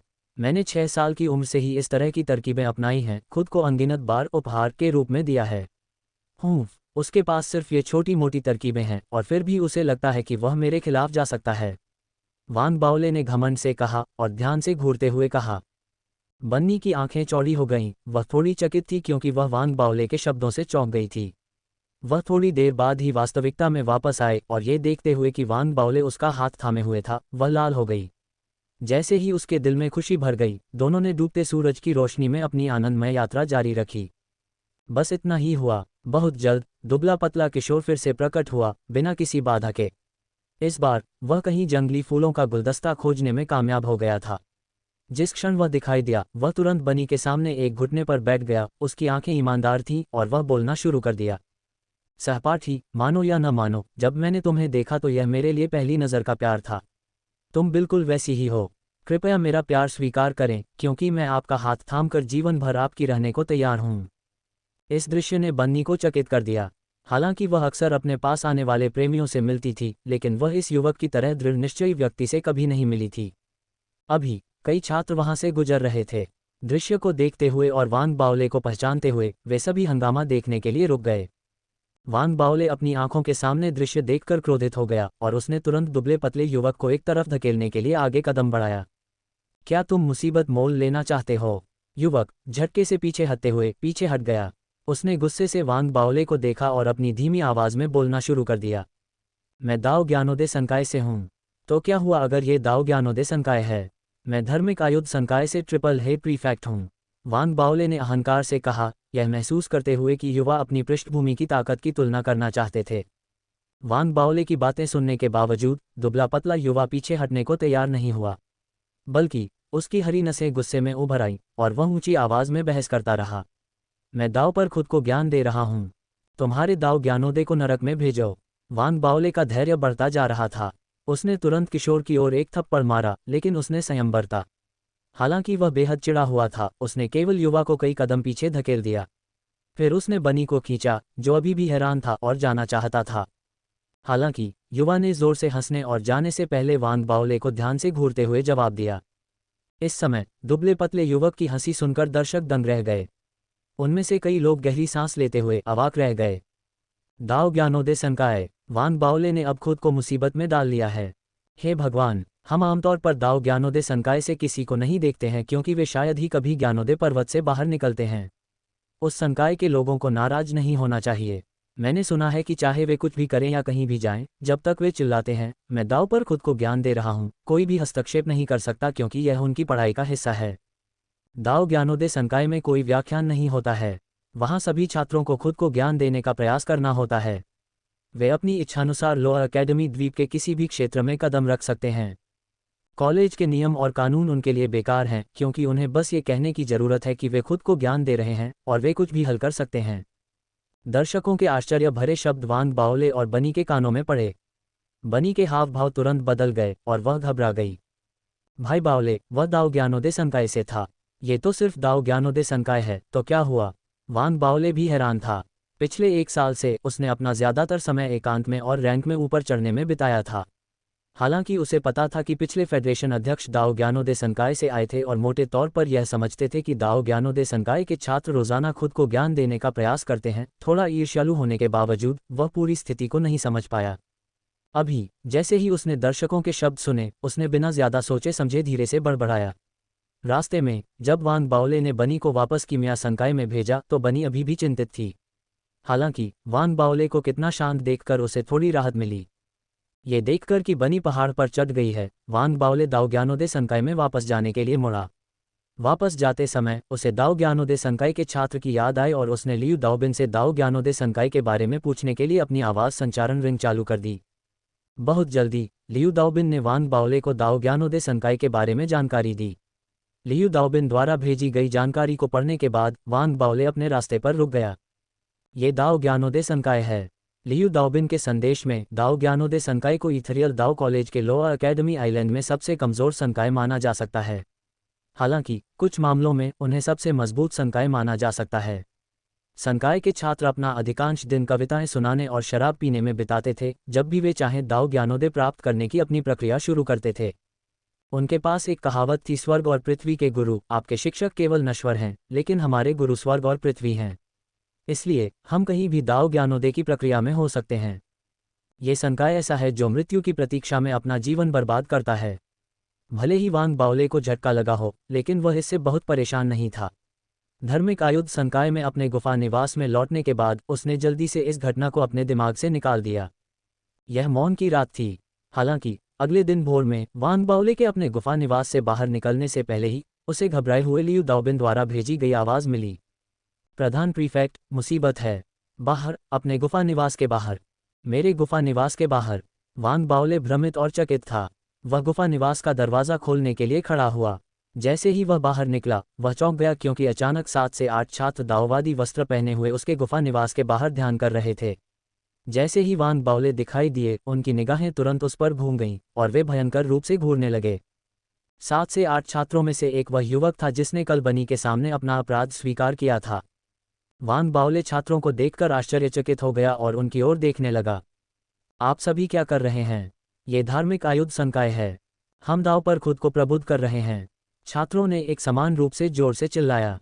वे सभी अपने दांत भींचे हुए वांग बाओले को ध्यान से घूर रहे थे। चाहे उन पर हमला क्यों न हो जाए, वे दाव ज्ञानोदय के जरिए उसे परेशान करना चाहते थे। पागलों का झुंड। वांग बाओले गुस्से से भर गया। उसने उनके बारे में ज्यादा चिंता न करने का फैसला किया और स्पिरिट कॉल्ड्रॉन गुफा की ओर चलना शुरू कर दिया। हालांकि जैसे ही वह बाहर निकला, दाव ज्ञानोदय संकाय के छात्रों का समूह उसके पीछे पीछे खड़ा हो गया। शुरू में वांग बाओले को ज्यादा परवाह नहीं थी, लेकिन बहुत जल्दी वह इसे बर्दाश्त नहीं कर सका। चाहे वह कहीं भी जाए, लोगों का समूह उसके पीछे पीछे चलता रहा। भले ही वह स्पिरिट कॉल्ड्रॉन गुफा में प्रवेश कर जाए, वे भी ऐसा कर सकते थे। वांग बाओले के बगल में बैठे उन्होंने उसे घेर लिया। वे उसके पीछे चलने के लिए दृढ़ थे, चाहे वह कुछ भी कर रहा हो। भले ही वांग बाओले ने लियू दाओबिन और कंपनी को दाव ज्ञानोदय संकाय के छात्रों को तितर-बितर करने में मदद करने का आदेश दिया हो, लेकिन लियू दाओबिन केवल कड़वाहट से हंस सकते थे। वांग बाओले से कह रहे थे कि जब तक दाव ज्ञानोदय संकाय के छात्र कहते रहेंगे कि वे दाव ज्ञानोदय प्राप्त कर रहे हैं, तब तक कॉलेज अनुशासन विभाग भी उन्हें भगाने की क्षमता नहीं रखता। इसके अलावा दाव ज्ञानोदय संकाय के छात्र बेहद जिद्दी थे। लगातार 3 दिनों तक उनका पीछा करने के बाद वांग बाओले इतने चिढ़ गए कि उन्होंने आखिरकार कार्रवाई की। अंतिम परिणाम ये हुआ, अगली सुबह दाव ज्ञानोदय संकाय के और भी छात्र उनके गुफा निवास के बाहर दिखाई दिए। गुफा निवास को पूरी तरह से घेर लिया, क्योंकि वे दाव ज्ञानोदय प्राप्त करते हुए ध्यान से देख रहे थे। वांग बाओले के गुफा निवास के सामने दर्जनों दाव ज्ञानोदय संकाय के छात्र क्रॉस लेग बैठे थे। उनमें से प्रत्येक गुफा निवास के दरवाजे को घूर रहा था। उन सभी की आंखों में दृढ़ संकल्प और दृढ़ता थी, और वांग बाओले, जो दरवाजे से ये सब देख रहे थे, अपने सिर को खुजाने से नहीं रोक सके। यह अनुचित है। मैंने उन्हें केवल कुछ बार धक्का दिया और वे वास्तव में 7 से दर्जनों तक बढ़ गए। वांग बाओले के सिर में दर्द हुआ और वह काफी देर बाद दूर हो गया। गुफा निवास में बैठे हुए उसने सूंघने से पहले एक पल के लिए सोचा, जो भी हो, उन्हें अनदेखा करें। मुझे विश्वास नहीं होता कि वे हमेशा मेरे दरवाजे के बाहर इस तरह बैठे रह सकते हैं। परेशान होकर वांग बाओले ने अपने गुफा निवास में ध्यान और साधना करने का फैसला किया। एकांत में जाने पर उसे बाहर की किसी भी चीज की चिंता करने की जरूरत नहीं थी। यह एकांत आधे महीने का था। आधे महीने के बाद वांग बाओले ने अपनी साधना समाप्त कर दी। बहुत उत्साहित होकर वह बाहर चलने के लिए गुफा के दरवाजे को खोलने के लिए खड़ा हुआ। लेकिन जब दरवाजा खुला तो वांग बाओले की आंखें चौड़ी हो गईं। दाव ज्ञानोदय संकाय के दर्जनों छात्र अभी भी उसके दरवाजे के बाहर खड़े थे। वे न केवल ध्यान कर रहे थे, बल्कि कुछ तो खाना भी खा रहे थे। इस दृश्य ने वांग बाओले को हिलाकर रख दिया। ये देखते हुए कि आधे महीने से ज्यादा हो चुका था, लेकिन वे अभी भी वहां थे। ऐसा लग रहा था कि वे वहां खाने और रहने के लिए दृढ़ थे। इससे वांग बाओले कुछ हद तक भयभीत हो गए। यह विशेष रूप से तब हुआ जब ये छात्र उसे देखते ही मुड़ने लगे और उसे घूरने लगे। घूरे जाने से वांग बाओले को फिर से सिर में दर्द महसूस हुआ। हालांकि वह हार मानने को तैयार नहीं था। इन दाव ज्ञानोदय संकाय के छात्रों के बारे में सोचकर, जो धार्मिक आयुध संकाय के एकमात्र हेड प्रीफेक्ट थे, वांग बाओले ने नाक सिकुड़ी। दूसरी ओर देखते हुए उसने अपने हाथों को अपनी पीठ के पीछे रखा और आगे की ओर चलने लगा। सिवाय इसके कि जैसे ही वह चलता, दाव ज्ञानोदय संकाय के ये छात्र तुरंत उठकर उसके पीछे चले जाते। जब वान बाओले चलते तो वे पीछे पीछे चलते, जब वान बाओले रुकते तो वे तुरंत उसके चारों ओर पैर मोड़कर बैठ जाते और भारी निगाहों से देखते। बहुत जल्दी वान बाओले को लगा कि वह पागल हो रहा है। चाहे वह कुछ भी करे, चाहे वह कहीं भी जाए, ये दाओ ज्ञानोदय संकाय के छात्र उसका पीछा करते। अगर वह कक्षा में भी जाता तो ये दाओ ज्ञानोदय संकाय के छात्र उसका पीछा करते, यहाँ तक कि उन्हें देखने वाले शिक्षक भी कुछ नहीं कहते। वान बाओले इन छात्रों से बहुत चिढ़ गए जो उनके चारों ओर देख रहे थे और ध्यान कर रहे थे। वह दाओ ज्ञानोदय संकाय के छात्रों पर चिल्लाने से खुद को रोक नहीं पाए। क्या तुम्हारा काम हो गया? क्यों, अब तुम मुझसे जुड़ गए हो?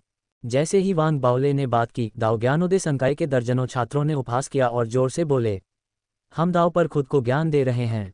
इस वाक्य ने वान बाओले को और भी क्रोधित कर दिया। घूरते हुए उसने अपनी मुट्ठियां भींच लीं। मैं तुम्हें चेतावनी देता हूं, मेरे सामने मत आना। पहले मैंने तुम में से कुछ को ही धक्का दिया था, बाद में मैं वास्तव में कार्रवाई करूंगा। हालांकि वान बाओले ने उन्हें पहले ही चेतावनी दे दी थी, लेकिन दाओ ज्ञानोदय संकाय के ये छात्र केवल उपहास कर रहे थे। ऐसा लग रहा था कि उन्हें कोई परवाह नहीं है। उनकी हर नज़र में पागलपन की झलक भी दिख रही थी। आओ, अगर तुमने हमें मारने की हिम्मत की तो हम तुम्हें दाओ ज्ञानोदय संकाय के ज्ञानोदय को तोड़ने के परिणाम दिखाएंगे। वान बाओले, अगर तुम हमें नहीं मारोगे तो तुम आदमी नहीं हो। वान बाओले, मेरे सिर पर मारो। अपनी सबसे शक्तिशाली चाल का उपयोग करो और मुझे जोर से मारो। सभी दाओ ज्ञानोदय संकाय के छात्र चिल्ला रहे थे। उनके उन्मादी रूप ने वान बाओले को सांस लेने पर मजबूर कर दिया। उसने पहले भी पागल लोगों को देखा था, लेकिन उसने कभी इतने पागल लोगों को नहीं देखा था। वान बाओले को सांस लेते हुए देखकर ये दाओ ज्ञानोदय संकाय के छात्र फिर से आगे बढ़े और उसे घेर लिया। उनमें से हर कोई पागलों की तरह उसे घूर रहा था। आसपास के धार्मिक आयुध संकाय के छात्र जल्दी से पीछे हट गए। सभी ने स्थिति पर चर्चा की। जैसा कि हेड प्रीफेक्ट से उम्मीद थी, केवल वही दाओ ज्ञानोदय संकाय के खिलाफ लड़ने की हिम्मत कर सकता है। हमारे दाओ कॉलेज में दाओ ज्ञानोदय संकाय की एकता अत्यंत दुर्लभ है। जैसे ही धार्मिक आयुध संकाय के छात्र गपशप करने लगे, वान बाओले ने पागल दाओ ज्ञानोदय संकाय के छात्रों को देखा। अब वह अपने गुस्से को दबा नहीं पा रहा था। आपको सच में लगता है कि मैं अपना हाथ उठाने की हिम्मत नहीं करूंगा? वान बाओले ने अपनी आवाज ट्रांसमिशन रिंग खोली और लियू दाओबिन को बुलाया। वान बाओले का आदेश पाकर लियू दाओबिन असमंजस में पड़ गए। खुद को संभालते हुए उन्होंने बड़ी संख्या में निरीक्षकों को साथ लिया। जैसे ही वे पहुंचे, उन्होंने अचानक वान बाओले की आवाज सुनी, धार्मिक आयुध संकाय के अध्ययन में बाधा डालने वाले इन सभी लोगों को भगा दो और उन्हें फिर से आने मत दो। लियू दाओबिन और निरीक्षकों ने एक दूसरे को देखा। अंत में उन्होंने अपने दांत पीस लिए और उग्रता से आगे बढ़े। हालांकि उन्होंने अपने हाथ नहीं उठाए, लेकिन उन्हें संख्या में बढ़त हासिल थी। अंत में दाओ ज्ञानोदय संकाय के दर्जनों छात्रों को पहाड़ से खदेड़ दिया गया। इस समय वान बाओले को आखिरकार लगा कि उनके आसपास का माहौल शांतिपूर्ण है। मुझसे लड़ना चाहते हो? वान बाओले ने अपने हाथों को अपनी पीठ के पीछे बांधा और संतुष्ट महसूस करते हुए स्पिरिट कॉल्ड्रॉन गुफा में चले गए। उन्हें लगा कि वे पहले से ही धार्मिक कलाकृतियों को परिष्कृत करने में पारंगत हैं, इसलिए उन्होंने तालाब बादल वर्षावन से उस बुजुर्ग का दस्ताना निकाला। ये वास्तव में अपार शक्ति वाला खजाना है। मुझे इसे संशोधित करने, इसके अंदर थोड़ा सा जहर डालने और किसी चरम स्थिति में इसे विस्फोटित करने की आवश्यकता है, जिससे यह और भी अधिक शक्तिशाली बन जाएगा। इस प्रकार उसने इस समय का उपयोग दस्ताने को संशोधित करने के लिए किया और उसके दिन सामान्य होने लगे। अफसोस, ये शांतिपूर्ण दिन केवल 3 दिनों तक चले। 3 दिन बाद जब वह धार्मिक कलाकृतियों को परिष्कृत कर रहा था, तो वान बाओले को लियू दाओबिन से घबराई हुई आवाज मिली, हेड प्रीफेक्ट, अच्छा नहीं है, कुछ हुआ है। सैकड़ों लोग दाओ ज्ञानोदय संकाय से आ गए हैं। हम उन्हें रोक नहीं सके। वे आपकी ओर बढ़ रहे हैं। ये सुनकर वान बाओले ने अपने हाथ में धार्मिक कलाकृति पर नियंत्रण खो दिया और ये लगभग विस्फोट हो गया। उसकी आंखें चौड़ी हो गईं, वह अचानक खड़ा हो गया और स्पिरिट कॉल्ड्रॉन गुफा से बाहर निकल गया।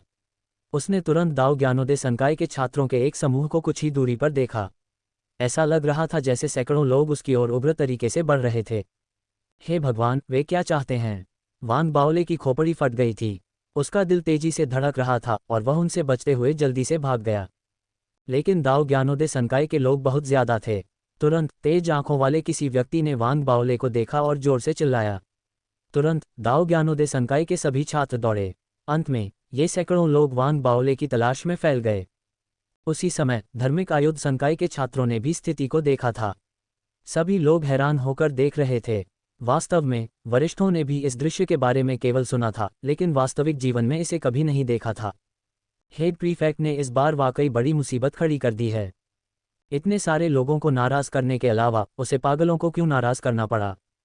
आखिर कौन दाओ ज्ञानोदय संकाय को नाराज करने की हिम्मत करता है? चर्चा के दौरान वांग बौले को बहुत निराशा हुई। दूसरी तरफ वाकई बहुत सारे लोग थे और जल्द ही उसे खोज लिया गया। जब दाओ ज्ञानोदय संकाय के छात्रों ने वांग बौले को पाया तो उन्होंने न तो हाथ उठाया और न ही उसे डांटा, इसके बजाय वे केवल घूरते रहे। चाहे वह कहीं भी जाए, वे भी उसके पास बैठे और उसे घूरते रहे जबकि वे ज्ञानोदय प्राप्त कर रहे थे। ये 3 दिन तक चलता रहा और वांग बौले लगभग मानसिक रूप से टूटने की कगार पर पहुंच गए। ये खास तौर पर इस तथ्य के कारण था कि जब भी वांग बौले बाथरूम जाते थे तो दाओ ज्ञानोदय संकाय के छात्र बड़ी संख्या में आते और ज्ञानोदय में उनके चारों ओर पैर मुड़कर बैठ जाते। अगर वांग बौले थोड़ा और समय लेते तो उनके चारों ओर लगभग 100 दाओ ज्ञानोदय संकाय के छात्र होते और इससे वांग बौले पागल हो जाते। वे बहुत आगे बढ़ गए। कौन सा दाओ ज्ञानोदय संकाय? उन्हें गैंगस्टर संकाय कहा जाना चाहिए। वांग बौले ने गुस्से में अपनी पैंट ऊपर खींची। हालांकि उसने उन पर हमला करने की हिम्मत नहीं की, नहीं उन्हें भगाने की हिम्मत की। वह वास्तव में चिंतित था कि अगर उसने उनके खिलाफ कार्रवाई की तो अगले दिन और भी अधिक दाओ ज्ञानोदय संकाय छात्र होंगे। अंत में वांग बाओले ने अपना दिल मजबूत किया। उसने बहुत सारा खाना खरीदा और अपने गुफा निवास में लौट आया। वह कुछ महीनों के लिए एकांत में चला गया और देखा कि दाओ ज्ञानोदय संकाय के लोग उससे कैसे निपटते हैं। सिवाय इसके कि कुछ दिनों के बाद वांग बाओले को एहसास हुआ कि वह बहुत भोला था। ऐसा लग रहा था कि दाओ ज्ञानोदय संकाय के लोगों ने उसके इरादों का अनुमान लगा लिया था, या शायद वे इस तरह की स्थितियों से परिचित थे, लेकिन वे वास्तव में 100 और लोगों को लेकर आए। कुछ 100 दाओ ज्ञानोदय संकाय के छात्रों ने वांग बाओले के गुफा निवास को घेर लिया और खुद को ज्ञान देते हुए गुफा निवास को घूरते रहे। हकलबेरी की तरह मोटे, उन्होंने वांग बाओले के दिल को हिला दिया। हालांकि ये खत्म नहीं हुआ था। 10 दिन बाद संख्या फिर से बढ़ गई और उन्होंने वांग बाओले के गुफा निवास के बाहर टेंट भी लगाना शुरू कर दिया। इन सब बातों ने वांग बाओले के दिमाग को चकरा दिया।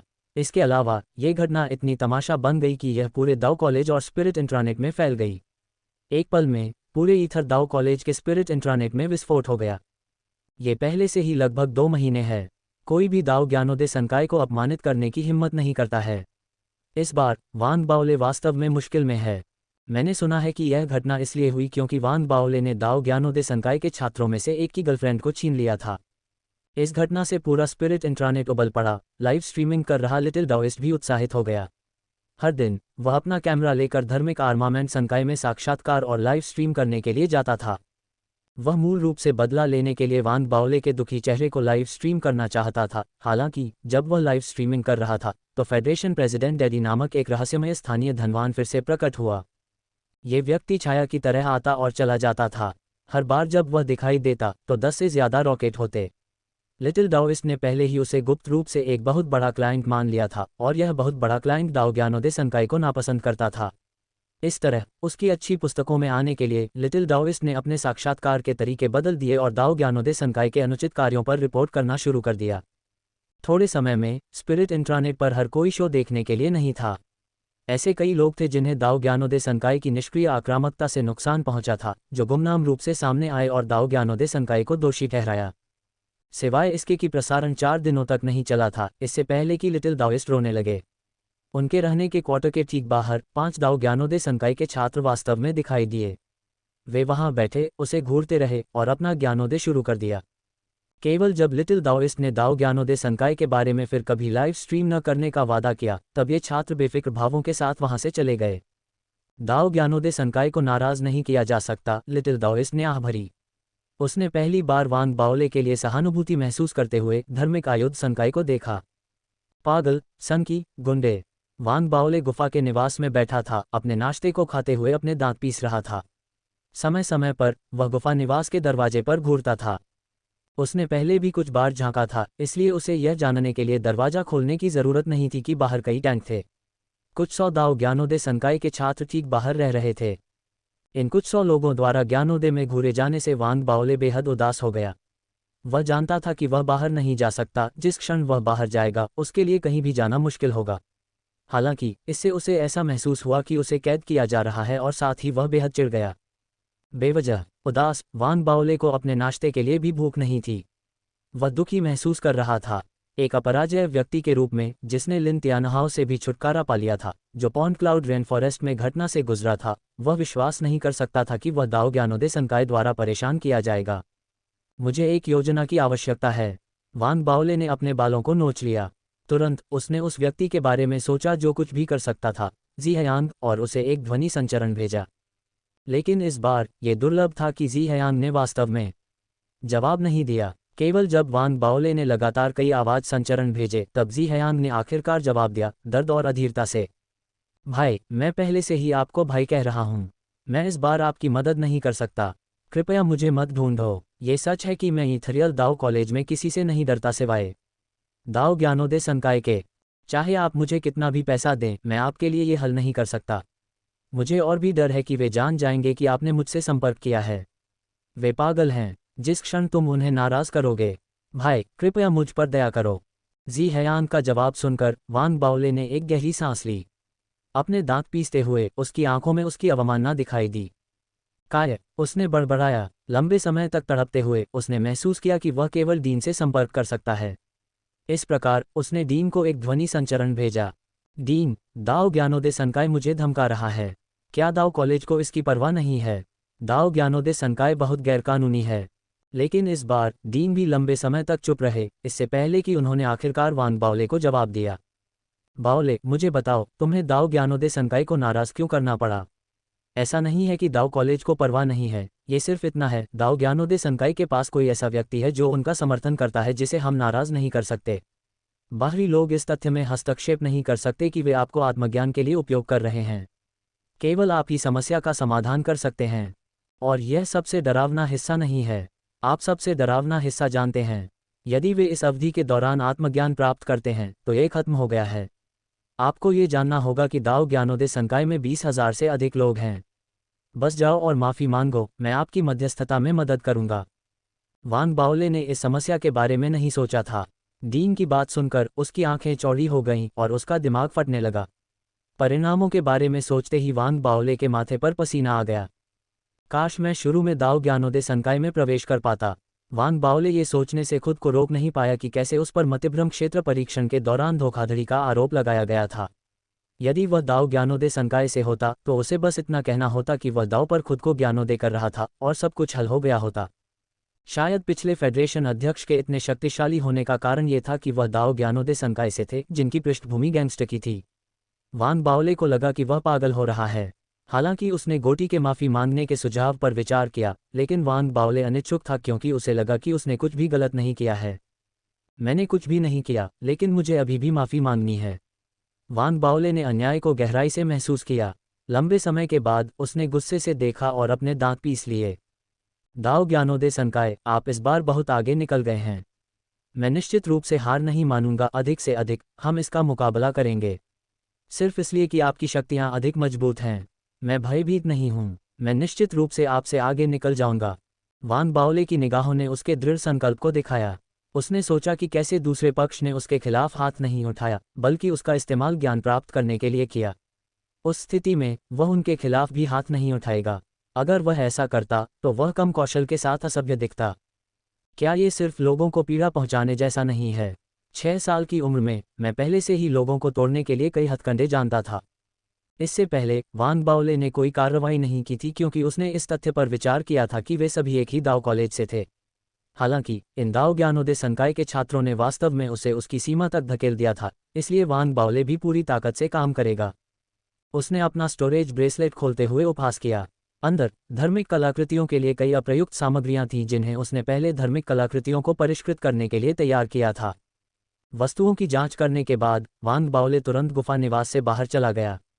जिस क्षण वह गुफा निवास से बाहर निकला, सैकड़ों दाओ ज्ञानोदय संकाय के छात्रों ने देखा और खड़े हो गए, बिना किसी भाव के उसका पीछा करते हुए। तो देखते हैं कि पहले कौन हार मानता है। वान बाओले ने उपहास किया और दूर देखते हुए लियू दाओबिन को एक आवाज़ भेजी। उसने उनसे पहले स्पिरिट कॉल्ड्रॉन गुफा को ब्लॉक करने के लिए कहा। फिर वह कुछ 100 दाओ ज्ञानोदय संकाय छात्रों को धार्मिक आयुध शिखर के चारों ओर एक घेरे में ले जाएगा और फिर स्पिरिट कॉल्ड्रॉन गुफा की ओर भाग जाएगा।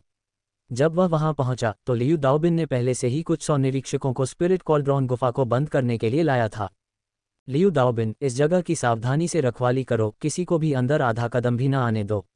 जैसे ही वांग बाओले ने कहा, उसकी गति अचानक बढ़ गई और वह लियू दाओबिन और अन्य लोगों को पीछे छोड़ते हुए स्पिरिट कॉल्ड्रॉन गुफा में चला गया। दाओ ज्ञानोदय संकाय और धार्मिक आयुध संकाय निरीक्षकों के बीच आमना सामना को अनदेखा करते हुए वह तुरंत क्रॉस लेग बैठ गया और बाहर निकल आया। एक कठपुतली, तुम मुझे घूरते हो और तुम हर जगह मेरा अनुसरण करते हो, ये ठीक है।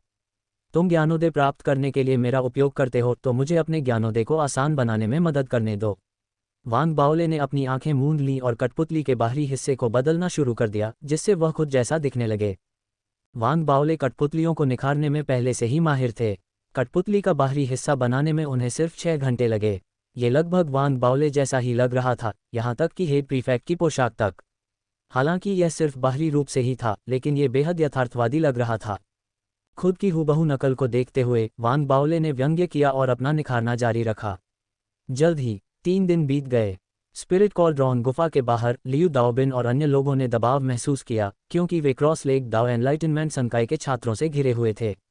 अचानक स्पिरिट कॉल्ड्रॉन गुफा के भीतर से एक छाया बाहर निकली। यह आकृति गोल थी और वांग बाओले जैसी दिख रही थी। इसकी गति तेज थी और यह एक पल में लियू दाओबिन और अन्य लोगों के सिर के ऊपर से उड़ गई और बहुत दूर भाग गई। छाया की उपस्थिति ने सभी दाओ एनलाइटनमेंट संकाय के छात्रों का ध्यान आकर्षित किया। वे सभी खड़े हो गए। ये वांग बाओले है। हमारे दाओ ज्ञानोदय संकाय से लड़ने के बाद वह आखिरकार इसे सहन नहीं कर सका। सब लोग चलो, ज्ञानोदय प्राप्त करने के लिए उसका उपयोग करते रहो। वांग बाओले, अगर तुम आश्वस्त हो तो भागो मत। जैसे ही दाओ ज्ञानोदय संकाय ने उपहास किया और उनका पीछा किया, लियू दाओबिन और निरीक्षकों ने अपना पसीना पोंछा और उन्हें जाते हुए देखा।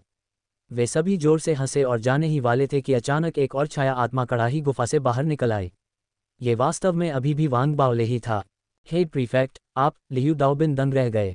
उन्होंने दूसरे वांग बाओले को एक खाली भाव से भागते हुए देखा। हर कोई भी दंग रह गया। उन्होंने एक दूसरे को देखा। पीछे से एक तीसरा, एक चौथा, एक पांचवा, 13 आकृतियां बाहर निकलीं। वे सभी वांग बाओले थे। उन्होंने सभी ने हेड प्रीफेक्ट की पोशाक पहनी थी। बाहर निकलने के बाद वे सभी अलग अलग दिशाओं में भाग गए, जिसने लियू दाओबिन और अन्य लोगों को आश्चर्यचकित कर दिया। हालांकि उन्हें कुछ अंदाजा था, फिर भी वे कांप उठे। ये कठपुतलियां हैं। कठपुतलियां बनाना वाकई मुश्किल था। हालांकि बाहरी हिस्सा ऐसा ही था, लेकिन सबसे महत्वपूर्ण हिस्सा आंतरिक हिस्सा था। इसके लिए शिलालेखों में महारत की आवश्यकता थी और इसे जीवित प्राणी की तरह स्वाभाविक बनाने के लिए एक मजबूत स्पिरिट कनेल कोर की आवश्यकता थी। पूरे लो अकेडमी आइलैंड धार्मिक आर्मामेंट संकाय में केवल वांग बाओले ही ऐसा कर सकते थे। ऐसा इसलिए था क्योंकि वह एकमात्र व्यक्ति था जो कठपुतली कोर के रूप में रेनबो स्पिरिट स्टोन्स को परिष्कृत कर सकता था, व्यवस्थित गणनाओं की अपनी महारत के माध्यम से बड़ी संख्या में शिलालेख बना सकता था और स्पिरिट कनेल से भी बेहद परिचित था। लियू दाओबिन और अन्य लोग अपनी आंखें और मुंह खोलकर घूरते रहे। अगले दिनों में दाओ ज्ञानोदय संकाय के छात्र भी उलझन में थे। आखिरकार उन्होंने पहले केवल एक वांग बाओले को देखा था, लेकिन आज धार्मिक आर्मामेंट संकाय शिखर पर 10 से अधिक वांग बाओले थे। वे सभी बता सकते थे कि कुछ गड़बड़ है। हालांकि वांग बाओले की बनाई हुई कठपुतलियां बहुत असली थीं, और ये देखते हुए कि दाओ ज्ञानोदय संकाय के लोग धार्मिक आयुध से परिचित नहीं थे, उनके लिए इसे समझना मुश्किल था। इस तरह उनके सामने समस्या ये थी, वे वांग बाओले को स्पष्ट रूप से देख सकते थे, लेकिन यह नहीं बता सकते थे कि कौन सा असली है। साथ ही उन्हें एहसास हुआ कि वे एक का लंबे समय से पीछा कर रहे थे और उसे लंबे समय तक घूर रहे थे, केवल ये पता लगाने के लिए कि वह नकली था। जब वे फिर से देखने गए तो जो मिले वे अभी भी नकली थे। कुछ वांग बाओले भाग रहे थे, कुछ आत्मा के बर्तन की गुफा में थे, कुछ एकांत में जाने के लिए गुफा निवास में लौट आए थे, अन्य लावा चैम्बर में चले गए थे और इससे भी अधिक धार्मिक आयुध संकाय के चारों ओर घूम रहे थे। कोई भी असली को नहीं ढूंढ पाया। न केवल दाओ ज्ञानोदय संकाय के छात्र उलझन में थे, यहाँ तक कि धार्मिक आयुध संकाय के छात्र भी इससे हिल गए थे। उन सभी की आंखें एक नई दुनिया में खुल गई थीं और चर्चाएं तेज हो गई थीं। यहाँ तक कि स्पिरिट इंट्रानेट भी हिल गया था। वांग बाओले और दाओ ज्ञानोदय संकाय के बीच लड़ाई में एक नया विकास हुआ है। ताज़ा खबर, वांग बाओले ने खुद की 10 से ज़्यादा कठपुतलियां बनाईं, जिससे दाओ ज्ञानोदय संकाय के लोग भ्रमित हो गए। इसलिए भले ही वे ज्ञानोदय की तलाश करें, यह नकली ज्ञानोदय है। जल्द ही धार्मिक आयुध संकाय शिखर पर अराजकता फैल गई, लेकिन कठपुतलियां आखिरकार कठपुतलियां ही थीं। हालांकि उदास दाओ ज्ञानोदय संकाय के छात्रों ने धीरे धीरे इसे सुलझाया और नकली कठपुतलियों को पर्दे के पीछे रखने के लिए विभिन्न तरीके खोजने लगे। जल्दी ही कुछ सफलता भी हासिल की। असली वांग बाओले भीड़ के बीच चले गए और भावशून्य रूप से दाओ ज्ञानोदय संकाय के छात्रों को देखा, जिन्होंने उन्हें अनदेखा किया, उन्हें नकली समझकर। उन्होंने खुद पर व्यंग्य किया, आपका ध्यान बटाना मेरे लक्ष्यों में से सिर्फ एक था। मेरा असली लक्ष्य समय को खींचना है ताकि मैं आपकी और भी समानताएं इकट्ठा कर सकूं। मेरे पास बहुत सारी तरकीबें हैं। अब मैं चाहता हूं कि तुम दाओ ज्ञानोदय संकाय के छात्र मुझे देखकर कांप उठो। वांग बाओले की आंखें चमक उठीं और वह दूर चला गया। दूसरे दिन धार्मिक आयुध संकाय शिखर पर और कठपुतलियां दिखाई दीं। वे वांग बाओले की तरह नहीं थीं, हालांकि इस बार इस पराजय का अपराधी दाओ ज्ञानोदय संकाय का छात्र था जिसने बनी के सामने कबूलनामा किया था। इस कठपुतली को बिल्कुल उसके जैसा दिखने के लिए बनाया गया था। अगर कोई ध्यान से न देखे तो भीड़ में अंतर को पहचानना मुश्किल था। कठपुतली भीड़ के बीच ऐसे चली जैसे कुछ खोज रही हो। जल्द ही कठपुतली ने दाओ ज्ञानोदय संकाय के छात्रों के एक समूह को देखा और उस छात्र को देखा जो बिल्कुल उसके जैसा ही दिख रहा था। वह छात्र की ओर बढ़ा।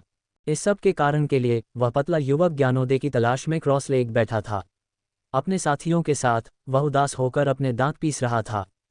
ये वांग बाओले चालाक है, लेकिन हम हार नहीं मान सकते। हमें उसे दाओ ज्ञानोदय संकाय को अपमानित करने के परिणाम दिखाने की जरूरत है। ठीक है भाई चेन, चिंता मत करो। चूंकि वांग बाओले ने हमारे खिलाफ लड़ने की हिम्मत की है, इसलिए हम उसे एक दो चीजें सिखाएंगे। एक समान घृणा से बंधे हुए वे सभी एक दूसरे से बात कर रहे थे, तभी अचानक उनमें से एक ने अपना सिर उठाया। जब उसने कठपुतली को अपनी ओर आते देखा तो वह स्तब्ध रह गया। भाई चेन, यानी मुझे लगता है कि मैंने एक और तुमको देखा है। ये शब्द सुनकर सभी अचंभित रह गए। उलझन में उन्होंने अपने सिर उठाए। तेजी से आगे बढ़ती कठपुतली को देखकर उनकी आंखें चौड़ी हो गईं, खासकर चेन नाम के मुख्य अपराधी की। वह युवक उलझन में था, अपनी प्रतिकृति को निस्तेज भाव से देख रहा था।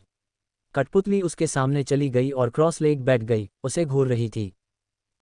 उसके सामने वाला व्यक्ति कैसा भी दिख रहा हो, चेन नाम के युवक को उसकी नज़र बेहद जानी पहचानी लगी। वह खुद को रोक नहीं सका। इससे पहले कि वह बोलना समाप्त कर पाता, कठपुतली ने बेरुखी से कहा, मैं दाव पर खुद को प्रबुद्ध कर रहा हूं।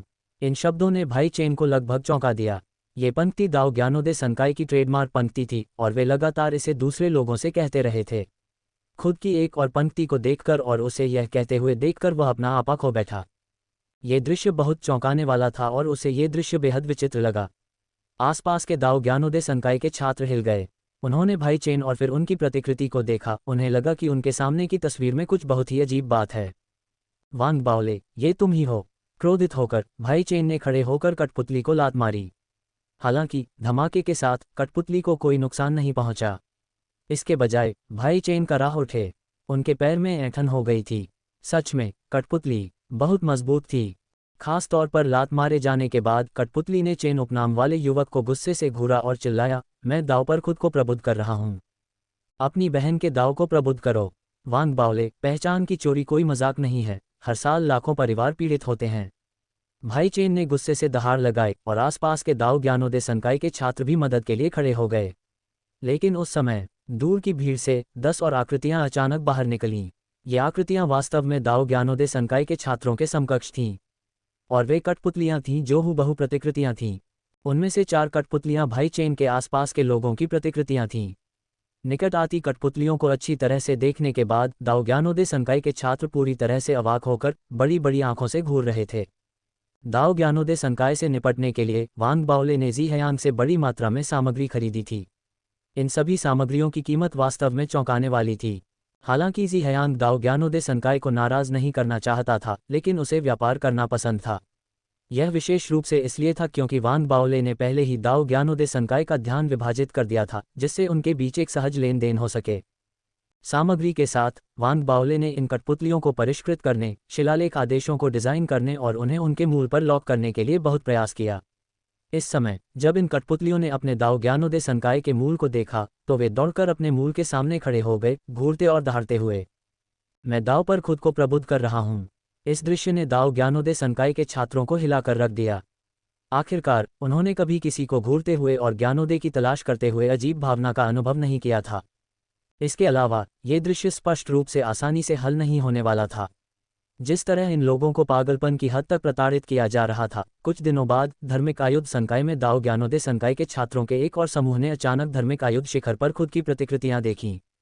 जिस क्षण ये कठपुतलियां अपने मूल पर टिकी, वे तुरंत उनके पीछे चली गईं। कोई फर्क नहीं पड़ता कि मूल कहाँ जाता है, वे घूरते हुए उनका पीछा करते। वे मूल के सोते समय बिस्तर के पास खड़े हो जाते थे, कभी कभी खुद को प्रबुद्ध करने के बारे में चिल्लाते थे। इसने दाओ ज्ञानोदय संकाय के छात्रों को पागल कर दिया। इसके अलावा कठपुतलियां इतनी मजबूत थीं कि उन्हें तोड़ा नहीं जा सकता था। इस पूरे समय दाओ ज्ञानोदय संकाय केवल कमजोरों को ही धमका रहा था, और अब वे सभी रोने लगे। उन्हें ऐसा लग रहा था कि वे पागल हो रहे हैं। हम हार नहीं सकते। ये वांग बाओले का जवाबी हमला है। वह हमें पीछे हटाने की कोशिश कर रहा है। सब लोग रुको। ये सही है। हमें असली वांग बाओले को ढूंढना होगा और उसे दिखाना होगा कि वह पवित्र दाओ ज्ञानोदय संकाय को अपमानित नहीं कर सकता। दाओ ज्ञानोदय संकाय के छात्रों ने अपने दांत पीस लिए और अपनी प्रतिकृति कठपुतली द्वारा घूरे जाने की भावना के अभ्यस्त होने की पूरी कोशिश की। न केवल वे पीछे नहीं हटे, बल्कि इससे उनकी लड़ने की भावना भी बढ़ गई। इस स्थिति के विकास ने पूरे दाओ कॉलेज को हिलाकर रख दिया, यहाँ तक कि चांसलर ने भी कभी कभी ध्यान दिया। अन्य संकायों ने स्थिति पर ऊर्जावान तरीके से चर्चा की और स्पिरिट इंट्रानेट ऐसा लग रहा था जैसे कि यह फटने वाला था। वांग बाओले और दाओ ज्ञानोदय संकाय के बीच लड़ाई में एक और नया विकास हुआ है। धार्मिक आयुध संकाय में दाओ ज्ञानोदय संकाय के छात्रों की लगभग 100 प्रतिकृति कठपुतलियां दिखाई दीं। वे वर्तमान में अपने मूल को देख रहे हैं, उनसे खुद को प्रबुद्ध कर रहे हैं। हाँ, यह आश्चर्यजनक है। वांग बाओले वास्तव में ऐसी रणनीति लेकर आए हैं। जब सभी ने शो देखा तो ट्रैप संकाय भी हिल गया और तुरंत निरीक्षण करने चला गया। आखिरकार वे कठपुतलियों के शोधन में रुचि रखते थे। जैसे ही पूरा दाओ कॉलेज हिल गया, दाओ ज्ञानोदय संकाय के छात्रों का गुस्सा बढ़ गया। हालांकि उनके पास इसे व्यक्त करने का कोई तरीका नहीं था। ये देखते हुए कि दाओ ज्ञानोदय संकाय के छात्रों का पीछे हटने का कोई इरादा नहीं था, वांग बाओले ने फैसला किया कि उन्हें अपनी अंतिम रणनीति का उपयोग करना होगा। अगर समय कम न होता तो मैं आप सभी को एक कठपुतली देता। हालांकि मेरे पास 100 कठपुतलियां भी नहीं हैं, लेकिन ये काफ़ी है। चाहे इन कठपुतलियों को अराजकता फैलाने के लिए दाओ ज्ञानोदय संकाय में भेजना हो या उन्हें दूसरों को नुकसान पहुंचाने और बदनाम करने देना हो, ये सभी धूर्त तरीके हैं। ये निर्दोष लोगों को प्रभावित करता है और मेरे मानकों को कमतर दिखाता है। मैं उन लोगों को पकड़ना चाहता हूं जिन्होंने मुझे नाराज़ किया और उन्हें ऐसा करने के लिए पछताना चाहता हूं। उसने पहले पोन्ट क्लाउड रेन फॉरेस्ट के काले कपड़े पहने दयनीय आदमी के बारे में सोचा था। हालांकि उसने नीच रास्ता न अपनाने का निश्चय किया था, लेकिन दाओ ज्ञानोदय संकाय कितना घृणित था, ये देखकर उसकी आंखें चमक उठीं और उसने उन्हें उनकी ही दवा का स्वाद चखाने का फैसला किया। कराहने का तरीका शुरू करो। वांग बाओले ने अपना दाहिना हाथ उठाया और उसकी हथेली में एक गोलाकार डिस्क दिखाई दी। इस डिस्क का इस्तेमाल इन कठपुतलियों को नियंत्रित करने के लिए किया जाता था। जैसे ही उसने इसे समायोजित किया, डिस्क चमकने लगी। उसी समय वे दाओ ज्ञानोदय संकाय छात्र जो वांग बाओले की कठपुतलियों के लिए टेम्पलेट नहीं बन पाए थे, वे भाग्यशाली महसूस कर रहे थे, लेकिन साथ ही उन्होंने अपनी घृणा भी दिखाए। उन्हें लगा कि यह सिर्फ एक प्रतिकृति द्वारा घूरा जा रहा है, कुछ ज्यादा नहीं। जो लोग वांग बाओले के टेम्पलेट बन गए थे, उन्हें अपनी प्रतिकृतियों द्वारा पीछा किए जाने की आदत पड़ने लगी। कुछ लोगों ने मजाक में ये भी कहा कि इससे उन्हें खुद को प्रबुद्ध करना आसान हो गया। जैसे ही उन्हें लगा कि वे इस स्थिति के अभ्यस्त हो गए हैं, उनकी कठपुतलियों की आंखें चमक उठीं। फिर वे वास्तव में अपने मूल को घूरते हुए, जोश से भरे भाव दिखाते हुए, उन्होंने अपना मुंह खोला और मोहक कराह निकाली। इस आवाज़ ने उस पल में सभी दाओ ज्ञानोदय संकाय छात्रों को चौंका दिया। उन्हें लगा जैसे उनके शरीर पर बिजली गिर गई हो। उनके बाल खड़े हो गए, उनकी खोपड़ी फटने जैसी लग रही थी। वे सभी अवाक रह गए और कुछ तो डर भी गए, जब तक कि वे कांप नहीं उठे, खुद को पीछे धकेलने लगे। यह क्या है? हे भगवान, यह अभी भी आवाज़ लगा सकता है। ये कौन सी आवाज़ है? वांग बाओले, जल्दी से इसे बंद कर दो। ये वास्तव में मुझ पर कोमलता से कराह रहा था। दाओ ज्ञानोदय संकाय के छात्र जो कठपुतलियों के लिए मूल टेम्पलेट बन गए थे, उन्हें लगा कि उन्हें उनकी सीमा तक धकेल दिया गया है। उनमें से प्रत्येक बेहद भयभीत और क्रोधित था। कराहते हुए देखे जाने की भावना ने उन्हें तब तक पागल कर दिया जब तक उन्हें लगा कि वे टूटने वाले हैं। चुप रहो इस घटिया चीज़ को। चुप रहो, आवाज़ें निकालना बंद करो। ये भाई चेन के लिए विशेष रूप से सच था। ऐसा लग रहा था कि वांग बाओले ने अपनी कठपुतली पर विशेष ध्यान दिया था और आवाज़ विशेष रूप से गूंज रही थी। अन्य दाओ ज्ञानोदय संकाय के छात्र जो टेम्पलेट में नहीं बदले गए थे, स्थिति को देखकर चौंक गए। उन्हें अब तिरस्कार महसूस नहीं हुआ और वे खुद को भाग्यशाली महसूस कर रहे थे। यह कोमल सांस वास्तव में बहुत चौंकाने वाली थी। ये खास तौर पर इसलिए था क्योंकि पूरा दाओ कॉलेज देख रहा था। ऐसा लग रहा था जैसे कठपुतलियों के चिल्लाने के साथ ही पूरा दाओ कॉलेज फट पड़ा, चाहे वह स्पिरिट इंट्रानेट हो या विभिन्न संकाय।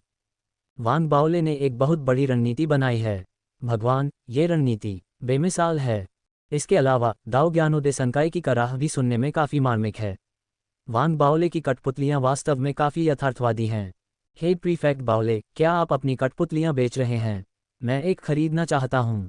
ये देखकर कि लोग स्पिरिट इंट्रानेट पर इन कठपुतलियों को खरीदने की बात भी कर रहे थे, दाओ ज्ञानोदय संकाय के सभी लोग कांप उठे। जिन लोगों के पास प्रतिकृति कठपुतलियां नहीं थीं, वे झिझकने लगे और कुछ तो पीछे हटना भी चाहते थे। उन्हें सच में डर लगा और उनके सहपाठियों की दयनीय स्थिति उनके लिए एक सबक थी। इसके अलावा, अगर कोई वास्तव में उनकी समानता वाली कठपुतली खरीदता है, तस्वीर इतनी भयावह थी कि वे इसके बारे में सोचने की हिम्मत नहीं कर पाए। जल्द ही कई लोगों ने धार्मिक आयुध संकाय से भागने का फैसला किया। हालांकि वे भाग सकते थे, दाओ ज्ञानोदय संकाय के छात्रों ने अपनी कठपुतलियों को कराहते हुए देखा और डर गए। फिर भी वे अपनी हार को स्वीकार करने के लिए तैयार नहीं थे। जबकि उनमें से कुछ ने भागना चुना, फिर भी एक महत्वपूर्ण संख्या थी जो लाल आंखों के साथ वांग बाओले की तलाश में चली गई। भले ही कठपुतलियां उनके पीछे पीछे चली गईं, ज्ञानोदय के बारे में चिल्लाती रहीं और चिल्लाती रहीं, फिर भी उन्होंने इसे सहन किया और पागलों की तरह खोज की। वांग बाओले, बाहर आओ। अगर हिम्मत है तो छिपना मत। बाहर आओ और हमारा सामना करो। ये देखकर कि ये लोग बहुत ही मूर्ख हैं, वांग बाओले क्रोधित हो गए। तुम यही मांग रहे हो? विकृत मॉडल, शुरू करो। वांग बाओले ने अपने दांत पीस लिए, अपना धर्मचक्र निकाला और उसे दबाया। जिस क्षण वांग बाओले ने धर्मचक्र दबाया, ताओ ज्ञानोदय संकाय के छात्रों का अनुसरण करते हुए धार्मिक आयुध संकाय शिखर पर कठपुतलियों की आंखें अचानक चमक उठीं। जैसे ही उनकी आंखें चमकी, उनके कदम रुक गए और यहाँ तक कि उनकी कराह भी गायब हो गई। ये देखकर सभी ताओ ज्ञानोदय संकाय के छात्र आश्चर्यचकित हो गए और वे सभी देखने लगे। जैसे ही उन्होंने देखा, इन कठपुतलियों के मुंह से अचानक और भी तेज कराह निकली। कठपुतलियों के हाव भाव बहुत ही अजीब थे, उनकी आंखें चमक रही थीं। हालांकि दाओ ज्ञानोदय संकाय के छात्रों को और भी ज्यादा हैरान करने वाली बात यह थी कि ये कठपुतलियां जो खुद के जैसी ही दिखती थीं, वास्तव में अपने कपड़े उतारने लगीं। वे क्यों कपड़े उतार रहे हैं? नहीं, ठीक नहीं है। जल्दी से भागो। जबकि दाओ ज्ञानोदय संकाय के छात्र स्तब्ध रह गए, कुछ तेज तर्रार लोगों को लगा कि चीजें ठीक नहीं हैं। वे तब तक चौंक गए जब तक कि उनके चेहरे पीले नहीं पड़ गए और वे भागने लगे। लेकिन बहुत देर हो चुकी थी। इन प्रतिकृति कठपुतलियों ने वास्तव में अपने कपड़े उतार दिए, खुद को अपने मूल पर फेंक दिया। उनके मुंह से निकली कराह बाहर तक फैल गई, जो एक पल में अविश्वसनीय रूप से भयावह हो गई। इसके अलावा वे अविश्वसनीय रूप से मजबूत और दृढ़ थे और दाओ ज्ञानोदय संकाय के छात्रों के लिए उन्हें तोड़ना मुश्किल था। इस तरह भयभीत दाओ ज्ञानोदय संकाय के छात्रों के चेहरे सफ़ेद हो गए और वे चीखते हुए भाग गए। हे भगवान, ये कठपुतलियां पागल हैं। वांग बाओले, तुम बेशर्म हो। अपने सदमे में कुछ छात्रों के पैर कांपने लगे और कठपुतलियों ने उन पर छलांग लगा दी। उनमें से मुख्य अपराधी चेन नाम का वह युवक था। बहुत जल्द वे डर के मारे चीखने लगे, लुढ़कने लगे और रेंगने लगे क्योंकि वे भागने की कोशिश कर रहे थे।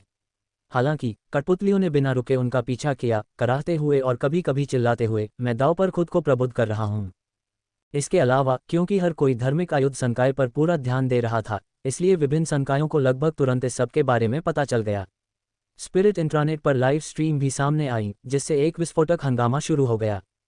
धार्मिक आयुध संकाय से एक अजीब सी कराह आ रही है। देखो दोस्तों, दाओ ज्ञानोदय संकाय के लोगों का उनके कराहने वाले कठपुतलियों द्वारा पीछा किया जा रहा है। मैं कल्पना नहीं कर सकता कि अगर वे पकड़े गए तो क्या होगा। वांग बाओले, ये रणनीति एक घातक प्रहार है। हाँ, यहाँ तक कि दाओ ज्ञानोदय संकाय भी कठिनाइयों का सामना कर रहा है। ऐसा लगता है कि केवल बुरे लोग ही बुरे लोगों को यातना दे सकते हैं। अच्छा काम, हेड प्रीफेक्ट बाओले। जैसे ही लो अकेडमी द्वीप पर दर्शकों के बीच माहौल उबलने लगा, धार्मिक आयुध संकाय में कराहने की आवाज़ हवा में भर गई। दाओ ज्ञानोदय संकाय के सभी छात्र फूट फूट कर रो पड़े, काश उनके पास और पैर होते। अपने आतंक में उन्होंने अपनी पूरी ताकत झोंक दी, पागलों की तरह भागते हुए, पहाड़ से नीचे भागते हुए अपनी पैंट गीली कर ली। उनके चेहरे पीले पड़ गए थे, उनके बाल अस्त व्यस्त थे और उनके कपड़े टेढ़े मेढ़े थे। उनकी आत्माओं को बहुत बड़ा झटका लगा था, जिसने उन पर छाया भी डाल दी थी। अभी उनके दिमाग में सिर्फ एक ही विचार था, धार्मिक आर्मामेंट संकाय और वांग बाओले से दूर रहना। वांग बाओले के विकृत रूप ने वाकई दुनिया में आग लगा दी थी। यही वह समय था जब वांग बाओले ने खुद को दिखाया। उसकी अभिव्यक्ति आत्मसंतुष्ट थी और वह और भी ज्यादा उत्साहित था। अपने हाथों को पीठ के पीछे रखकर धार्मिक आर्मामेंट संकाय के चारों ओर घूमते हुए उसने देखा कि दाओ ज्ञानोदय संकाय के छात्र कठपुतलियों का पीछा करते हुए अपनी मॉर्निंग से भाग रहे थे। इससे उसे बेहद खुशी हुई। भले ही आप दाओ ज्ञानोदय संकाय के छात्र गैंगस्टर की तरह हों, लेकिन आप मेरे कराहते जानवरों को नहीं हरा सकते।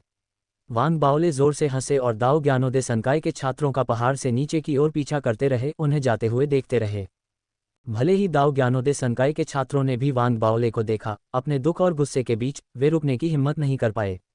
वे केवल दिखावा कर सकते थे कि उन्होंने उसे नहीं देखा और जल्दी से भाग गए। वांग बाओले बेहद अच्छे मूड में थे।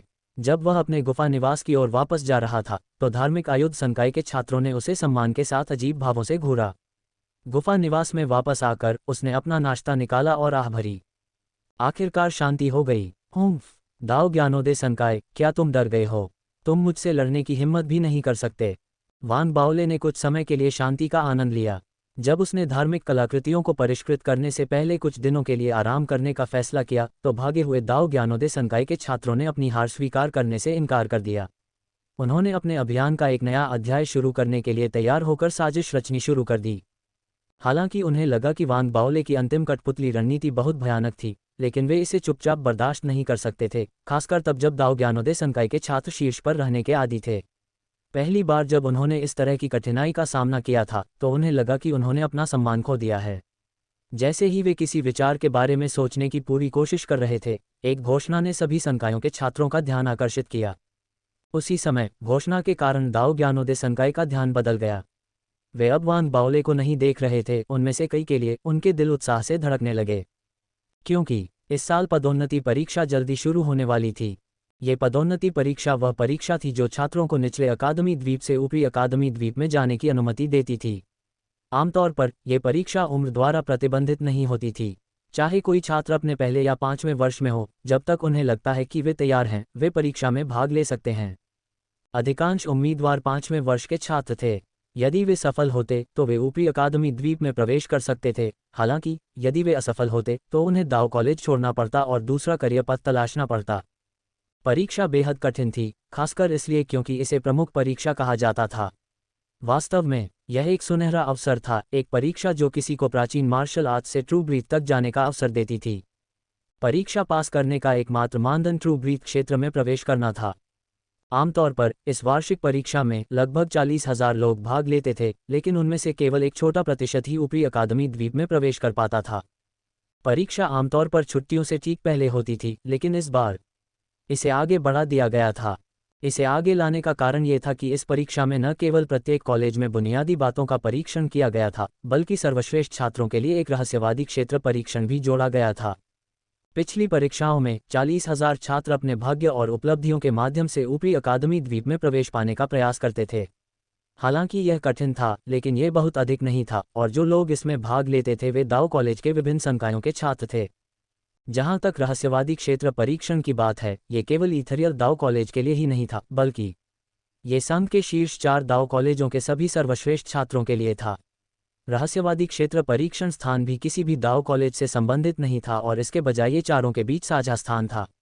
ये जानवर युद्ध के बाद था कि 4 दाओ कॉलेजों ने कई गुटों से अवसर की इस भूमि को छीनने के लिए सेनाएं जोड़ दीं। कई कारणों से 4 दाओ कॉलेज हर कुछ वर्षों में केवल एक बार ही अवसर की इस भूमि को खोल सकते थे। चूंकि केवल 4,000 स्थान थे, इसलिए प्रत्येक दाओ कॉलेज केवल अपने सर्वश्रेष्ठ 1,000 छात्रों को ही प्रवेश दे सकता था। मुख्य परीक्षा को आगे लाने का कारण यह था कि 4 दाओ कॉलेजों ने रहस्यवादी क्षेत्र को खोलने की तिथि निर्धारित की थी। इस प्रकार ये केवल इथरियल दाओ कॉलेज ही नहीं था जिसने अपनी परीक्षाएं आगे बढ़ाई थीं, बल्कि अन्य 3 दाओ कॉलेज भी थे। ऐसा इसलिए था क्योंकि दाओ कॉलेजों को सर्वश्रेष्ठ 1,000 छात्रों को चुनने के लिए एक बड़ी प्रतियोगिता की आवश्यकता थी। इस चयन में चुने गए 1,000 लोग 4 दाओ कॉलेज के रहस्यवादी क्षेत्र में प्रवेश करेंगे। शेष लोग पहले की तरह प्रत्येक व्यक्तिगत दाओ कॉलेज के अपने रहस्यवादी क्षेत्र में प्रवेश करेंगे। अभी जैसे ही घोषणा फैली, दाओ कॉलेज शोर से भर गया। ये स्पष्ट था कि सभी 4 दाओ कॉलेजों द्वारा उपयोग किए जाने वाले सामान्य रहस्यवादी क्षेत्र परीक्षण स्थान ने बहुत अच्छा अवसर प्रदान किया, जो सामान्य परीक्षण स्थलों से कहीं अधिक बड़ा था। सच्ची सांस प्राचीन मार्शल आर्ट से ऊपर थी, लेकिन सच्ची सांस के भीतर भी अंतर थे। सच्ची सांस आत्मा की जड़ है। गुफा में क्रॉस लेग करके बैठे वांग बाओले को भी चांसलर की ओर से घोषणा मिली थी। चांसलर ने उन्हें इस परीक्षा में भाग लेने के लिए कहा था, और पार जाने के लिए स्पिरिट रूट की आवश्यकता होती है। वांग बाओले ने गहरी सांस ली और चांसलर द्वारा ट्रू ब्रीथ क्षेत्र के बारे में भेजी गई वॉयस ट्रांसमिशन रिंग में जानकारी देखी। स्पिरिट रूट की गुणवत्ता 1 से 8 इंच तक होती है। एक नियमित परीक्षा में 5 इंच से अधिक स्पिरिट रूट नहीं होते हैं। केवल रहस्यवादी क्षेत्र की परीक्षा में ही 5 इंच से अधिक स्पिरिट रूट होते हैं। इसका कारण यह है कि इसे स्पिरिट रूट नहीं बल्कि ट्रू ब्रीथ कहा जाता है, क्योंकि स्पिरिट रूट का कोई आकार नहीं होता है और वे केवल आभा होती हैं। 3 प्राचीन मार्शल क्षेत्र ट्रू ब्रीथ को रोकने की तैयारी हैं। आखिरकार मानव शरीर छलनी की तरह है, इसमें बहुत सारे छेद हैं। जिस क्षण एक सामान्य व्यक्ति अपने शरीर में ट्रू ब्रीथ को अवशोषित करता है, वह इसे रोक नहीं पाता है। इसलिए 3 प्राचीन मार्शल क्षेत्र हैं। इनमें से एक क्षेत्र रक्त क्यूई है, जो शरीर की नींव को मजबूत बनाता है। दूसरा क्षेत्र शारीरिक सील, शरीर के सभी पसीने के छिद्रों को सील करना है। अंतिम क्षेत्र पल्स एनरिचमेंट, शरीर के अंतिम छिद्र को बंद करना है। केवल इसके माध्यम से ही कोई अपने शरीर को पूरी तरह से सील कर सकता है और सच्ची सांस को अपने शरीर का हिस्सा बना सकता है। वान बाओले ने वॉयस ट्रांसमिशन रिंग को देखा। हालांकि वह इसका आधा हिस्सा जानता था, लेकिन दूसरा आधा हिस्सा उसके लिए नया था। सच्ची सांस का क्षेत्र। वान बाओले चुप रहा। अपने मन में उसे याद आया कि कैसे जब वह घर गया था तो एक युवक ने सच्ची सांस के एक जानवर को मार डाला था। बहुत विचार करने के बाद उसकी निगाहों में दृढ़ संकल्प दिखा। उसने भाग लेने का फैसला किया था। मैं पहले ही लो एकेडमी आइलैंड पर शिखर पर पहुंच चुका हूं। अगर मैं सुधार करना चाहता हूं तो मुझे प्राचीन मार्शल क्षेत्र को तोड़कर ट्रू ब्रीथ क्षेत्र में कदम रखना होगा। उच्च अधिकारियों की आत्मकथाओं में कहा गया है कि अगर कोई बड़ी उपलब्धियां हासिल करना चाहता है तो उसे एक जगह पर नहीं रहना चाहिए। हालांकि अब मेरा जीवन आरामदायक है, फिर भी मुझे अपर एकेडमी आइलैंड में प्रवेश करने और अगले चरण पर जाने के लिए ट्रू ब्रीथ क्षेत्र में कदम रखना होगा। वान बाओले ने अपनी मुट्ठियां कस लीं, उनकी निगाह में लड़ाकूपन का संकेत दिख रहा था। वर्तमान में उन्हें अपर एकेडमी आइलैंड की कुछ समझ थी। हालांकि लोअर एकेडमी आइलैंड में उनका वर्चस्व था, लेकिन अपर एकेडमी आइलैंड की नज़र में वे बिल्कुल उसी स्तर पर नहीं थे। ऐसा नहीं था कि उनका उल्लेख नहीं किया जाना चाहिए था, लेकिन उनके बीच अभी भी एक खाई जितनी बड़ी खाई थी। इस अंतर को पाटने के लिए वह केवल ट्रू ब्रीथ प्राप्त कर सकते थे। तालाब बादल वर्षावन में जीवन और मृत्यु की लड़ाई ने वान बाओले को सिखाया था कि उसे लगातार मजबूत होने की जरूरत है ताकि अन्य लोगों द्वारा धमकाया न जाए। संघ में किसी की साधना भी किसी स्तर पर सरकारी पदों से जुड़ी होती थी। मैं ये करूंगा, पहले 1000 में प्रवेश करूंगा, रहस्यवादी क्षेत्र में जाऊंगा, अपने लिए अवसर जीतूंगा और सच्ची सांस प्राप्त करूंगा। जैसे ही उसने ये निर्णय लिया, ईथरियल दाओ कॉलेज के निचले अकादमी द्वीप में कई अन्य लोग थे जिन्होंने वही निर्णय लिया था। हालांकि परीक्षा में प्रवेश करने की तैयारी करने वाले छात्रों में से बड़ी संख्या में पुराने छात्र थे, फिर भी कई नए छात्र थे जो प्राचीन मार्शल आर्ट से फिजिकल सील में चले गए थे, जो इस पर विचार कर रहे थे। उन्होंने तय किया कि वे इसे आजमाएंगे। भले ही वे असफल हो जाएं, वे फिर से कोशिश कर सकते हैं, लेकिन अगर वे हार मान लेते हैं तो उन्हें गुस्सा आएगा। उनमें से एक जुओ यफान था। उसने अभी अभी कॉम्बैट संकाय के प्रदर्शन हॉल में साधना समाप्त की थी। वॉयस ट्रांसमिशन रिंग से घोषणा सुनते हुए उसने अपना पसीना पोंछा और उसकी आंखें चमक उठीं। शीर्ष 1000, मेरा लक्ष्य शीर्ष 10 है। उसी समय कॉम्बैट संकाय में चेन जीहेंग और लू जिहाओ ने भी अपना निर्णय ले लिया था। अन्य संकायों के लिए भी यही था, जैसे कि कीमिया संकाय से डूमिन। इसके अलावा एरे फॉर्मेशन संकाय के गुफा निवास के बरामदे में एक सुंदर युवती थी जो दाओवादी वस्त्र पहने हुए थी। उसके आबनूस बाल हवा से धीरे धीरे हिल रहे थे। इस युवती की अभिव्यक्ति सरल और सुरुचिपूर्ण थी, जो सांसारिक चिंताओं से अछूती थी। उसकी आंखों में मासूमियत का भाव था, लेकिन साथ ही साधना के प्रति दृढ़ संकल्प भी था। प्रतिभाशाली और उज्ज्वल, वह 1 साल पहले प्रसिद्ध थी और व्हाइट डियर दाओ कॉलेज जा सकती थी। हालांकि वह अंततः हेड प्रीफेक्ट बन गई, लेकिन वह शांत रही। वह झाओ यामिंग थी। सच्ची सांस, झाओ यामिंग ने धीरे से कहा। उसकी आंखें शांत थीं। ऐसा लग रहा था कि उसे इस बात पर विचार करने की कोई ज़रूरत नहीं थी कि उसे सच्ची सांस में प्रवेश के लिए परीक्षा देनी चाहिए या नहीं। ऐसा इसलिए था क्योंकि यह पहले से ही उसका नियत मार्ग था। जब सभी ने अपनी तैयारी शुरू की तो ऐसा लगा कि दाओ ग्यानोदे संकाय और वान बाओले के बीच संघर्ष काफ़ी हद तक कम हो गया था। हालांकि ये पूरी तरह से समाप्त नहीं हुआ था। ऐसा इसलिए था क्योंकि दाओ ग्यानोदे संकाय के भीतर एक खबर फैल रही थी जिसमें बताया गया था कि जिन छात्रों ने खुद को प्रबुद्ध करने के लिए वान बाओले का उपयोग किया था, उनमें से एक सफलतापूर्वक ग्यानोदे तक पहुंच गया था और उसने अपने दाव को महसूस किया था। वह वर्तमान में एकांत में था। इस खबर ने दाओ ग्यानोदे संकाय को बहुत उत्साहित किया। यदि दाओ कॉलेज की परीक्षाएं नहीं होती तो छात्रों का एक नया समूह दाओ पर खुद को प्रबुद्ध करने के लिए वान बाओले का उपयोग करना चाह रहा होता। गति और भी बड़ी होती। ये खबर सुनने के बाद वान बाओले डर गया। उसने डीन की चेतावनी और इस तथ्य के बारे में सोचा कि दाओ ग्यानोदे संकाय में 20,000 लोग थे। उसका दिल बेचैन होने लगा। फर्जी खबर, ये फर्जी खबर ही होगी। कुछ ही दिनों में दाओ कॉलेज की परीक्षा की खबर सभी तक फैल गई और उन्होंने अपना पंजीकरण कराना शुरू कर दिया। दाओ ग्यानोदे संकाय की चोटी पर चट्टान का एक हिस्सा था जो बाहर निकला हुआ था।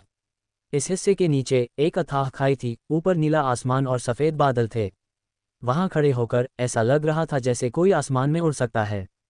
इस चट्टान के किनारे पर एक गंजा सुंदर युवक क्रॉस लेग बैठा था। उसने दाओ कॉलेज का लबादा पहना हुआ था। वह दाओ ज्ञानोदय संकाय का हेड प्रीफेक्ट नहीं था, दाओ ज्ञानोदय संकाय में तो वह बहुत कम प्रसिद्ध था। उसने वांग बाओले के साथ हुई घटना में भी हिस्सा नहीं लिया था। ऐसा लग रहा था जैसे सभी व्यर्थ उपाधियां उसके लिए महत्वपूर्ण नहीं थीं। उसके अलावा उसकी दुनिया उसके सामने रखा खाली प्याला था, जो अविश्वसनीय रूप से शुद्ध था। इस प्याले में पानी नहीं था और यह उसके सामने बहुत देर से रखा हुआ था। वह कुछ देर तक क्रॉस लेग्ड भी बैठा था। उसे पता भी नहीं था कि वह कब से वहां बैठा था। अचानक उस खाली प्याले में अचानक पानी की एक बूंद दिखाई दी। जैसे ही खाली प्याले में पानी दिखाई दिया, युवक मुस्कुराया। जिस क्षण वह मुस्कुराया, उसके चारों ओर एक अलग तरह की जीवंतता छा गई। ये जीवंतता फैल गई, जिससे उसके चारों ओर के फूल और घास अपने आप हिलने लगे। ऐसा लगा जैसे आसपास के पौधे थोड़े बड़े हो गए हों। उसी समय उसके पीछे के खालीपन में एक बुजुर्ग हवा से प्रकट हुए। इस बुजुर्ग ने एक साधारण दाववादी लबादा पहना था। हालांकि उसका चेहरा झुर्रियों से भरा था, लेकिन उसकी निगाह में एक गहरी चमक थी, बिना किसी क्रोध या अहंकार के। अगर कोई उसकी आंखों को ध्यान से देखे तो ऐसा लगता था जैसे उसकी निगाह में एक बहुत बड़ा चूल्हा छिपा हुआ है। आंखें उसे प्रत्यक्ष रूप से देख सकती थीं, लेकिन एक बार आंखें बंद करने पर ऐसा लगता था कि जैसे धधकते सूरज की किरणें उनके सामने हैं। अगर वांग बाओले वहां होते तो वे निश्चित रूप से पहचान पाते कि इस आदमी की दमनकारी शक्ति ऊपरी अकादमी के उस बुजुर्ग से कहीं ज्यादा थी, जो चांसलर की बातचीत में आए थे। ये बेहद डरावना था, मानो ये धरती को झुलसा सकता हो। इसके अलावा इस बुजुर्ग की शक्ल ने निचले अकादमी द्वीप के किसी भी व्यक्ति का ध्यान आकर्षित नहीं किया। ऐसा लग रहा था कि अगर वह चाहे तो अपनी शक्ल छिपा सकता है, और इथरियल दाओ कॉलेज में कोई भी उससे ज्यादा समझदार नहीं होगा। ऐसा इसलिए क्योंकि वह पिछले फेडरेशन के अध्यक्ष और इथरियल दाओ कॉलेज के एकमात्र ग्रैंड सुप्रीम एल्डर थे। बुरा नहीं है, हालांकि कुछ समय हो गया है, लेकिन आखिरकार इसे सफल माना जा सकता है। बुजुर्ग मुस्कुराए और धीरे से बोले। जैसे ही उन्होंने बात की, गंजा युवक तुरंत मुड़ गया। अपने पीछे बुजुर्ग को देखकर वह तुरंत खड़ा हो गया और गहरे सम्मान में अपनी मुट्ठियां बांध लीं। गुरुजी, आपको दाओ कॉलेज की बड़ी परीक्षा में भाग लेने की आवश्यकता नहीं है। वह गैर दाओ ज्ञानोदय संकाय के लोगों के लिए प्रतिस्पर्धा करने का स्थान है। जहां तक आपका सवाल है, मैं आपको केवल दाओ ज्ञानोदय संकाय के लिए एक स्थान पर ले जाऊंगा, जो साधना के लिए एक विशेष स्थान है। जैसे ही बुजुर्ग ने बोलना समाप्त किया, उसने अपनी आस्तीन फेंकी। तुरंत आसपास का वातावरण धुंधला हो गया। एक बार जब सब कुछ फिर से स्पष्ट हो गया, तो बुजुर्ग और युवा दोनों गायब हो गए। जैसे जैसे समय बीतता गया, परीक्षा के लिए पंजीकृत दाओ कॉलेज के सभी छात्रों ने अपने हाथों पर थूक दिया और परीक्षा की तैयारी में जुट गए। परीक्षा की तिथि भी आखिरकार तय हो गई थी। बड़ी परीक्षा 5 दिन बाद होगी। इस अवधि के दौरान बड़ी परीक्षा में भाग लेने वाले लोगों की संख्या भी पुष्टि की गई थी। चूंकि यह समय विशेष था, इसलिए सामान्य से 10,000 अधिक लोग थे, जो कुल मिलाकर 50,000 लोगों तक पहुंच गए। अतिरिक्त 10,000 लोग ऐसे छात्र थे जो 5 साल या उससे कम समय में स्नातक की आयु तक नहीं पहुंचे थे, लेकिन उनका मानना था कि उनके पास एक मौका है। भले ही केवल 1,000 लोग 4 दाओ कॉलेजों के संयुक्त रहस्यवादी क्षेत्र में प्रवेश कर सकते थे, लेकिन मौका दुर्लभ था, इसलिए आत्मविश्वास से भरे वे सभी लोग इस अवसर को जाने नहीं देना चाहते थे। उन सभी का लक्ष्य शीर्ष 1000 में पहुंचना था। जो लोग शीर्ष 1000 में नहीं पहुंच पाए और संयुक्त रहस्यवादी क्षेत्र में प्रवेश नहीं कर पाए, उनके लिए अभी भी इथरियल दाओ कॉलेज के लिए व्यक्तिगत रहस्यवादी क्षेत्र परीक्षण था। भले ही मानक बहुत कम था और सबसे लंबी स्पिरिट रूट केवल 5 इंच थी, कई लोगों के लिए 5 इंच पर्याप्त थे। साथ ही लोगों की संख्या में वृद्धि के कारण इस तरह की 50,000 मजबूत प्रतिस्पर्धा और लड़ाई केवल इथरियल दाओ कॉलेज में हुई जब 4 दाओ कॉलेजों ने संयुक्त रहस्यवादी क्षेत्र खोला। कई अन्य छात्रों के लिए यह उनके छात्र जीवन में इस तरह की घटना का सामना करने का एकमात्र समय होगा। ऐसे में जिन छात्रों ने पंजीकरण नहीं कराया था, वे भी इसे बहुत ध्यान से देख रहे थे। मुझे आश्चर्य है कि शीर्ष 1000 में कौन होगा। पहले साल की तो बात ही छोड़िए, लेकिन वांग बाओले, झुओ इफान और झाओ यामिंग और दूसरे साल के छात्रों में से हैं। इन सभी लोगों के पास मौका है। वरिष्ठ छात्रों को नीचा मत समझिए। आखिरकार वे दाओ कॉलेज में लंबे समय से हैं और उन्होंने लंबे समय तक प्रशिक्षण भी लिया है। वे निश्चित रूप से इस मौके को नहीं छोड़ेंगे। चाहे दाओ कॉलेज के छात्रों के बीच अनौपचारिक बातचीत हो या ऑनलाइन चर्चा, उन 5 दिनों में बड़ी परीक्षा का विषय हर किसी की जुबान पर था। धीरे धीरे जैसे जैसे बड़ी परीक्षा के लिए उत्साह उबलने लगा, परीक्षा आधिकारिक तौर पर शुरू हो गई। जैसे ही दिन आया, दाओ कॉलेज ने परीक्षा के नियमों की घोषणा की। सबसे पहले प्रारंभिक स्क्रीनिंग थी, जिसमें लगभग 50,000 में से 2,000 लोगों का चयन किया जाना था। पंजीकृत हेड प्रीफेक्ट्स के लिए उन्हें प्रारंभिक स्क्रीनिंग में प्रवेश करने की आवश्यकता नहीं थी। वे प्रारंभिक स्क्रीनिंग समाप्त होने के बाद बस चुने गए 2,000 लोगों में शामिल हो सकते थे। अगला चरण इन 2000 लोगों में से शीर्ष 1000 लोगों को चुनना था। चयन की विधि जटिल नहीं थी। ये 2000 लोग अपने प्रतिद्वंद्वी को निर्धारित करने के लिए लॉटरी निकालेंगे और फिर 5 मैचों में लड़ेंगे। स्थान इथरियल दाव कॉलेज के विभिन्न संकायों की चोटियां होंगी, जिसमें लगभग 100 अखाड़े होंगे। इसी तरह ये निर्धारित करने के लिए लॉटरी का उपयोग किया जाएगा कि छात्रों को किस अखाड़े में नियुक्त किया जाएगा। अंतिम रैंकिंग के लिए जो सभी 5 मैच जीतेगा वह निश्चित रूप से शीर्ष 1000 में होगा। जो लोग 4 मैच जीतते हैं लेकिन एक मैच हार जाते हैं, उनके लिए शीर्ष 1000 में आना कोई बड़ी समस्या नहीं थी। जहां तक अन्य लोगों का सवाल है, उन्हें शेष स्थानों के लिए फिर से लड़ना होगा। इस तरह की प्रतियोगिता संरचना ने वास्तविक नंबर 1 को अस्पष्ट कर दिया। एक निश्चित अर्थ में कोई नंबर 1 नहीं था, केवल शीर्ष 1000 थे। इसके अलावा भाग्य भी एक महत्वपूर्ण कारक था। जल्द ही नियमों की घोषणा और परीक्षा शुरू होने के बाद इथरियल दाव कॉलेज के लॉ अकेडमी आइलैंड के सभी छात्रों का उत्साह अपने चरम पर पहुंच गया। जिन लोगों ने मुख्य परीक्षा में भाग लिया था, उन्होंने भी इन 100 अखाड़ों पर अपनी लड़ाई शुरू कर दी। इसके साथ ही एक के बाद एक लड़ाई शुरू हो गई। शिक्षक भी व्यस्त हो गए, क्योंकि उन्हें मैचों के रेफरी होने की जरूरत थी और चोटों को रोकने के उपाय भी करने थे। एक पल में दाव कॉलेज के अखाड़ों से दहाड़ें गूंजने लगीं। छात्रों की जय जयकार पूरे इलाके में गूंजने लगी। वान बावले पूरे दिन खुद को गुफा के निवास में बंद नहीं रखते थे। इसके बजाय वे अक्सर अखाड़ों में अन्य मैच देखने जाते थे। उनका मुख्य उद्देश्य अन्य संकायों के मैच देखना था, क्योंकि उन्हें समझ में आ गया था कि उन्हें अपने मैचों में निश्चित रूप से अन्य संकायों के लोगों से लड़ना होगा। सरणी निर्माण संकाय, जाल संकाय, कीमिया संकाय। मुझे ये समझने की जरूरत है कि ये लोग कैसे लड़ते हैं ताकि मेरे पास जीतने का बेहतर मौका हो सके। वान बावले जानते थे कि वह उन्हें कम नहीं आंक सकते, इसलिए उन्होंने अखाड़ों के पास खड़े होकर अपना नाश्ता खाया और बेहद गंभीरता से मैच देखते रहे। कई लड़ाइयां एक साथ ही हुई थीं, इसलिए जब वह गुफा में वापस लौटा तो उसने स्पिरिट इंट्रानेट पर वीडियो खोजकर अध्ययन किया, जब तक कि उसे स्पष्ट रूप से पता नहीं चल गया कि क्या चल रहा था। बस इसी तरह समय बीतता गया और 50,000 लोग अंततः 2000 हो गए। इन 2000 लोगों में से लगभग 90% 5वें वर्ष के वरिष्ठ छात्र थे। चाहे वह उनकी साधना हो या कौशल, वे पहले ही सर्वोच्च उपलब्धि प्राप्त कर चुके थे। स्पष्ट रूप से दाव कॉलेज में उनके दिनों ने उनके लाभों को सामने लाया था, जो नए छात्रों से बहुत अधिक थे। ऐसे कई लोग थे जिन्होंने वान बावले को अपनी लड़ाई के दौरान पूरा ध्यान देने के लिए मजबूर किया। कॉम्बैट संकाय में कुछ ऐसे थे जिन्होंने विभिन्न रहस्यवादी तकनीकों में महारत हासिल की थी जो कॉम्बैट संकाय के लिए विशिष्ट थीं। कुछ उनके पीछे भ्रम पैदा कर सकते थे, रक्त क्यूई की प्रचुरता के कारण एक निश्चित परिसंचरण विधि के परिणाम। गति प्रकार की रहस्यवादी तकनीकें भी थीं।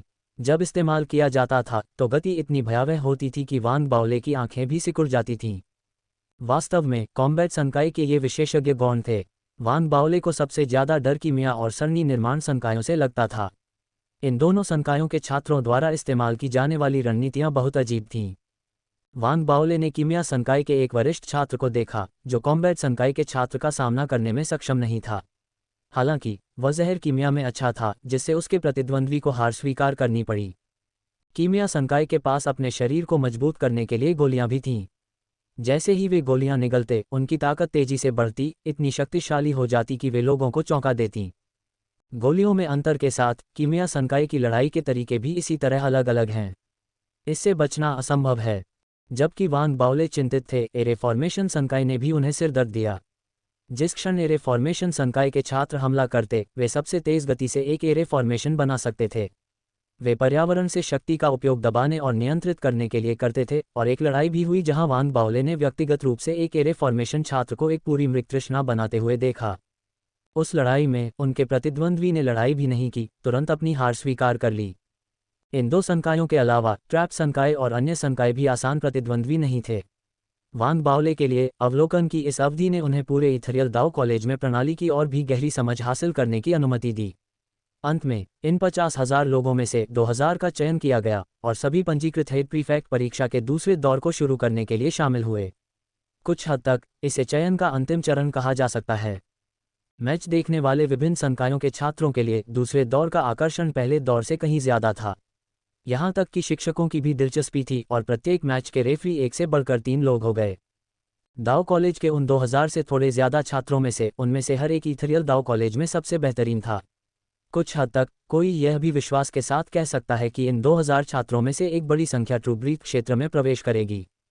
यहाँ तक कि अंतिम रूप से बाहर किए गए 1000 लोग भी दाव कॉलेज के अपने रहस्यमय क्षेत्र में सच्ची सांस परिवर्तन प्राप्त करने का अवसर प्राप्त कर सकते हैं। इस प्रकार दाओ कॉलेज ने ये सुनिश्चित करने के लिए विशेष रूप से सावधानी बरती कि परीक्षा के दौरान कोई मृत्यु न हो। यहाँ तक कि ऊपरी अकादमी द्वीप से लोग किसी भी तरह की दुर्घटना को रोकने के लिए आए थे। इसके साथ ही 2000 के लिए ये परीक्षा पूरे ईथरियल दाओ कॉलेज में सबसे महत्वपूर्ण घटना बन गई। इस पर ध्यान चरम पर पहुंच गया। जैसे ही सभी अनगिनत छात्र बारीकी से देख रहे थे, वांग बाओले को सूचना मिली और उसने अपनी पहली लड़ाई निर्धारित करने के लिए लॉटरी निकालना शुरू कर दिया। उसे व्यक्तिगत रूप से किसी निर्दिष्ट स्थान पर जाने की आवश्यकता नहीं थी क्योंकि वह दाओ कॉलेज के स्पिरिट इंट्रानेट पर लॉटरी निकाल सकता था। अभी वांग बाओले गुफा निवास में क्रॉस लेग बैठे थे। आइस स्पिरिट वाटर का एक बड़ा घूंट पीने के बाद उसने अपना मुंह पोंछा और स्पिरिट इंट्रानेट खोला। पहली लड़ाई के लिए ये कौन सी फैकल्टी होगी? वांग बाओले ने गहरी सांस ली और अपनी लॉटरी निकाली। जल्द ही परिणाम सामने आ गया। इसमें प्रतिद्वंद्वी की पहचान नहीं बताई गई, केवल प्रतियोगिता का स्थान और समय बताया गया। समय 2 घंटे बाद था और स्थान धार्मिक आयुध संकाय का तीसरा क्षेत्र था। एक पल के लिए वांग बाओले दंग रह गए। आखिरकार यह उनका पहली बार लॉटरी निकालने का मौका था और उन्होंने सोचा था कि वे सीधे प्रतिद्वंद्वी की पहचान का पता लगा सकते हैं। उन्होंने अपना सिर खुजलाया और स्पिरिट इंट्रानेट की जांच की, इससे पहले कि उन्हें एहसास हुआ कि कई लोगों के पास एक ही प्रश्न था। अंत में उन्होंने इसके बारे में सोचा और एक उत्तर लेकर आए। ऐसा इसलिए किया जाता है ताकि लोग अपने प्रतिद्वंद्वी की पहचान पता चलने के बाद धोखा न दे सकें। इसलिए उन्होंने केवल समय और स्थान दिया और हम केवल तभी पता लगा सकते हैं कि हमारा प्रतिद्वंद्वी कौन है जब हम अखाड़े में पहुंचते हैं। ये ईथरियल दाओ कॉलेज वास्तव में चालाक है, वांग बाओले ने खुद से कहा। ये देखते हुए कि अब ज्यादा समय नहीं बचा है, उसने जल्दी से अपनी आंतरिक सांस को समायोजित करने के लिए ध्यान लगाना शुरू कर दिया। जब वह अपनी चरम अवस्था में पहुंच गया, तभी वांग बाओले ने आखिरकार सांस छोड़ी। समय गिनते हुए वह गुफा के निवास से बाहर चला गया। जब प्रतियोगिता का समय लगभग आ गया था, सीधे तीसरे अखाड़े की ओर भागा। धार्मिक आयुध संकाय में कुल 10 अखाड़े थे। तीसरा अखाड़ा स्पिरिट स्टोन्स हॉल के पास स्थित था। उस समय अखाड़े के बाहर पहले से ही 3 शिक्षक बैठे थे जो दोनों प्रतियोगियों के आने का इंतजार कर रहे थे। अखाड़े के चारों ओर बैठे कई लोग भी देख रहे थे। हालांकि देखने वाले छात्रों को नहीं पता था कि कौन प्रतिस्पर्धा कर रहा है, लेकिन वे जानते थे कि शीर्ष 2000 में जगह बनाने वाला कोई भी व्यक्ति एक मजबूत दावेदार था। इसलिए इन सभी छात्रों के लिए जब तक कि यह कोई प्रसिद्ध व्यक्ति या उनके द्वारा स्वयं चुना गया मैच न हो, इससे कोई फर्क नहीं पड़ता कि वे कौन सा मैच देखते हैं। पता नहीं यहाँ कौन लड़ने वाला है। क्या ये हमारे धार्मिक आयुध संकाय से कोई है? सभी लोग स्पिरिट इंट्रानेट पर नजर रखें। यह एक पल में घोषित किया जाएगा। मैं वांग बाओले का मैच देखना चाहता हूँ। मुझे लगता है कि झाओ यामिंग का मैच देखना बेहतर है। आखिरकार वह एक शीर्ष छात्रा है जो वाइट डियर दाओ कॉलेज में प्रवेश पाने में सफल रही। जैसे ही आसपास के लोग इस पर चर्चा कर रहे थे, भीड़ ने अचानक चीख मारी और जल्दी से तितर बितर हो गई। एक दुबला पतला युवक जो दाववादी लबादा पहने हुए था और एक ठंडी अभिव्यक्ति के साथ भीड़ के अंदर से बाहर आया और अखाड़े में कूद गया। जैसे ही वह खड़ा हुआ, उसने अपनी आस्तीन हिलाई और बर्फीले आसमान की ओर देखा। ये वू हेसेन है। वह पहले 50,000 छात्रों में से 5वें वर्ष का वरिष्ठ छात्र है। मैंने सुना है कि उसने जो धर्म खजाना परिष्कृत किया है वह असाधारण रूप से शक्तिशाली है। मुझे विश्वास नहीं हो रहा है कि हम इस मैच में अपने धार्मिक आयुध संकाय के एक मजबूत प्रतियोगी को देख पा रहे हैं। हाँ, मुझे आश्चर्य है कि उसका प्रतिद्वंद्वी कौन है और वह किस संकाय से है। जैसे जैसे भीड़ बातचीत करते हुए और अधिक उत्साहित होती गई, वू हेसेन मंच पर खड़ा हो गया और समय को देखा। उसके चेहरे पर अधीरता थी। अचानक भीड़ के अंदर से एक तेज चीख निकली। जैसे ही आवाज फैली, वांग बाओले का आकार दूर से आया। उसकी गति बहुत तेज थी और वह सीधे मंच पर कूद गया। जैसे ही वह गोल शरीर उतरा, भीड़ में विस्फोट हो गया। वांग बाओले, वह वास्तव में अखाड़े में आ गया। मुझे मत बताओ। हे भगवान, वू हेसेन का प्रतिद्वंद्वी वास्तव में वांग बाओले है। भीड़ ने सांस ली। चर्चा करते हुए उन्होंने वू हेसेन को सहानुभूति के साथ देखा। ये सच था कि वांग बाओले ट्रिपल हेड प्रीफेक्ट थे। उनकी योग्यता को पूरी तरह से स्वीकार किया गया था और वे धार्मिक आयुध संकाय में नंबर 1 की उपाधि के पूरी तरह से हकदार थे। इसके अलावा ऐसी स्थिति के साथ शायद अन्य संकायों ने हिम्मत की होगी, लेकिन उनके अपने संकाय में कौन उनके खिलाफ हाथ उठाने की हिम्मत करेगा? वांग बाओले ने सूखी खांसी की। उसे भी लगा कि यह अजीब था। उसे उम्मीद नहीं थी कि उसका पहला प्रतिद्वंद्वी उसी संकाय का कोई होगा। अभी वह अच्छा महसूस कर रहा था। वह जोर से हंसा और वो हेसेन की ओर देखने से पहले भीड़ पर अपनी मुट्ठियां बांध लीं। उसका भाव गंभीर हो गया। छात्र, इस तथ्य को भूल जाओ कि मैं एक हेड प्रीफेक्ट हूं। आओ, मेरे खिलाफ अपनी सबसे अच्छी धार्मिक कलाकृति का उपयोग करो। हालांकि मैं ट्रिपल हेड प्रीफेक्ट हूं, मैं तुमसे बदला नहीं लूंगा।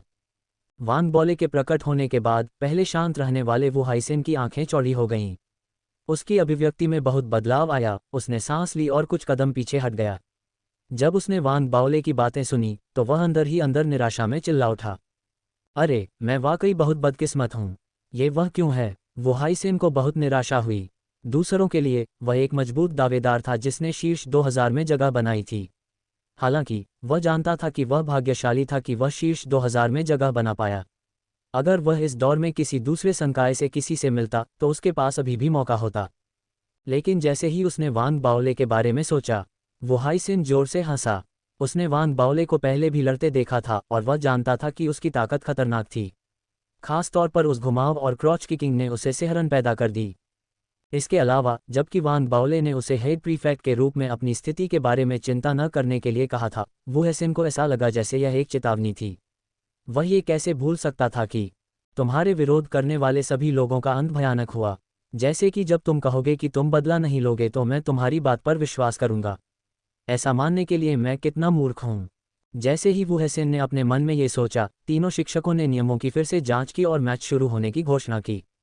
जैसे ही लड़ाई की आवाज़ शुरू हुई, वांग बाओले ने जोर से चिल्लाया और आगे बढ़ने ही वाला था कि वू हाइसेन जल्दी से पीछे हट गया और चिल्लाने लगा, मैं हार मानता हूं, मैं हार मानता हूं। जब उसने ये कहा तो उसने वांग बाओले पर अपनी मुट्ठियां कस लीं और तुरंत वहां से चला गया। जबकि वह उदास महसूस कर रहा था, उसे ये भी लगा कि उसने सही चुनाव किया था। आखिरकार इस मैच के बाद और भी मैच थे और कौन गारंटी दे सकता था कि जब वह मैदान से बाहर निकलेगा तो उसके पास इंस्पेक्टरों का एक बड़ा समूह नहीं आएगा। वह अपनी ताकत बचाकर अगले मैच में खुद को आगे बढ़ा सकता है। इससे एक ही पत्थर से दो पक्षियों को मारा जा सकता है। वो हाइसेन के चयन पर भीड़ ने शोर मचा दिया। हालांकि उनमें से अधिकांश ने उसके चयन को समझा और उससे सहमत थे। आखिरकार अगर वे होते तो वे भी हार स्वीकार करने का यही चयन करते। वह एकमात्र हेड प्रीफेक्ट है जिसके पास बहुत ताकत है। हार स्वीकार करना सबसे समझदारी है। उसे हराने में सक्षम न होने की परवाह न करें। भले ही आप उसे हराने में कामयाब हो जाएं, लेकिन आपको वांग बाओले को नाराज करने के जोखिमों पर विचार करना होगा। ये देखकर कि उसने बिना किसी प्रयास के जीत हासिल कर ली है, वांग बाओले खुश था। उसे लगा कि वह पहले ही उस मुकाम पर पहुंच चुका है जिसे उच्च अधिकारियों की आत्मकथाएं मास्टर के दायरे में कहती हैं। लोग कहते हैं कि सबसे सुंदर लोगों को बाकी दुनिया से सबसे अच्छा व्यवहार मिलता है। अब मैं पहले ही लोगों को एक नज़र में हार स्वीकार करने के स्तर पर पहुंच चुका हूं।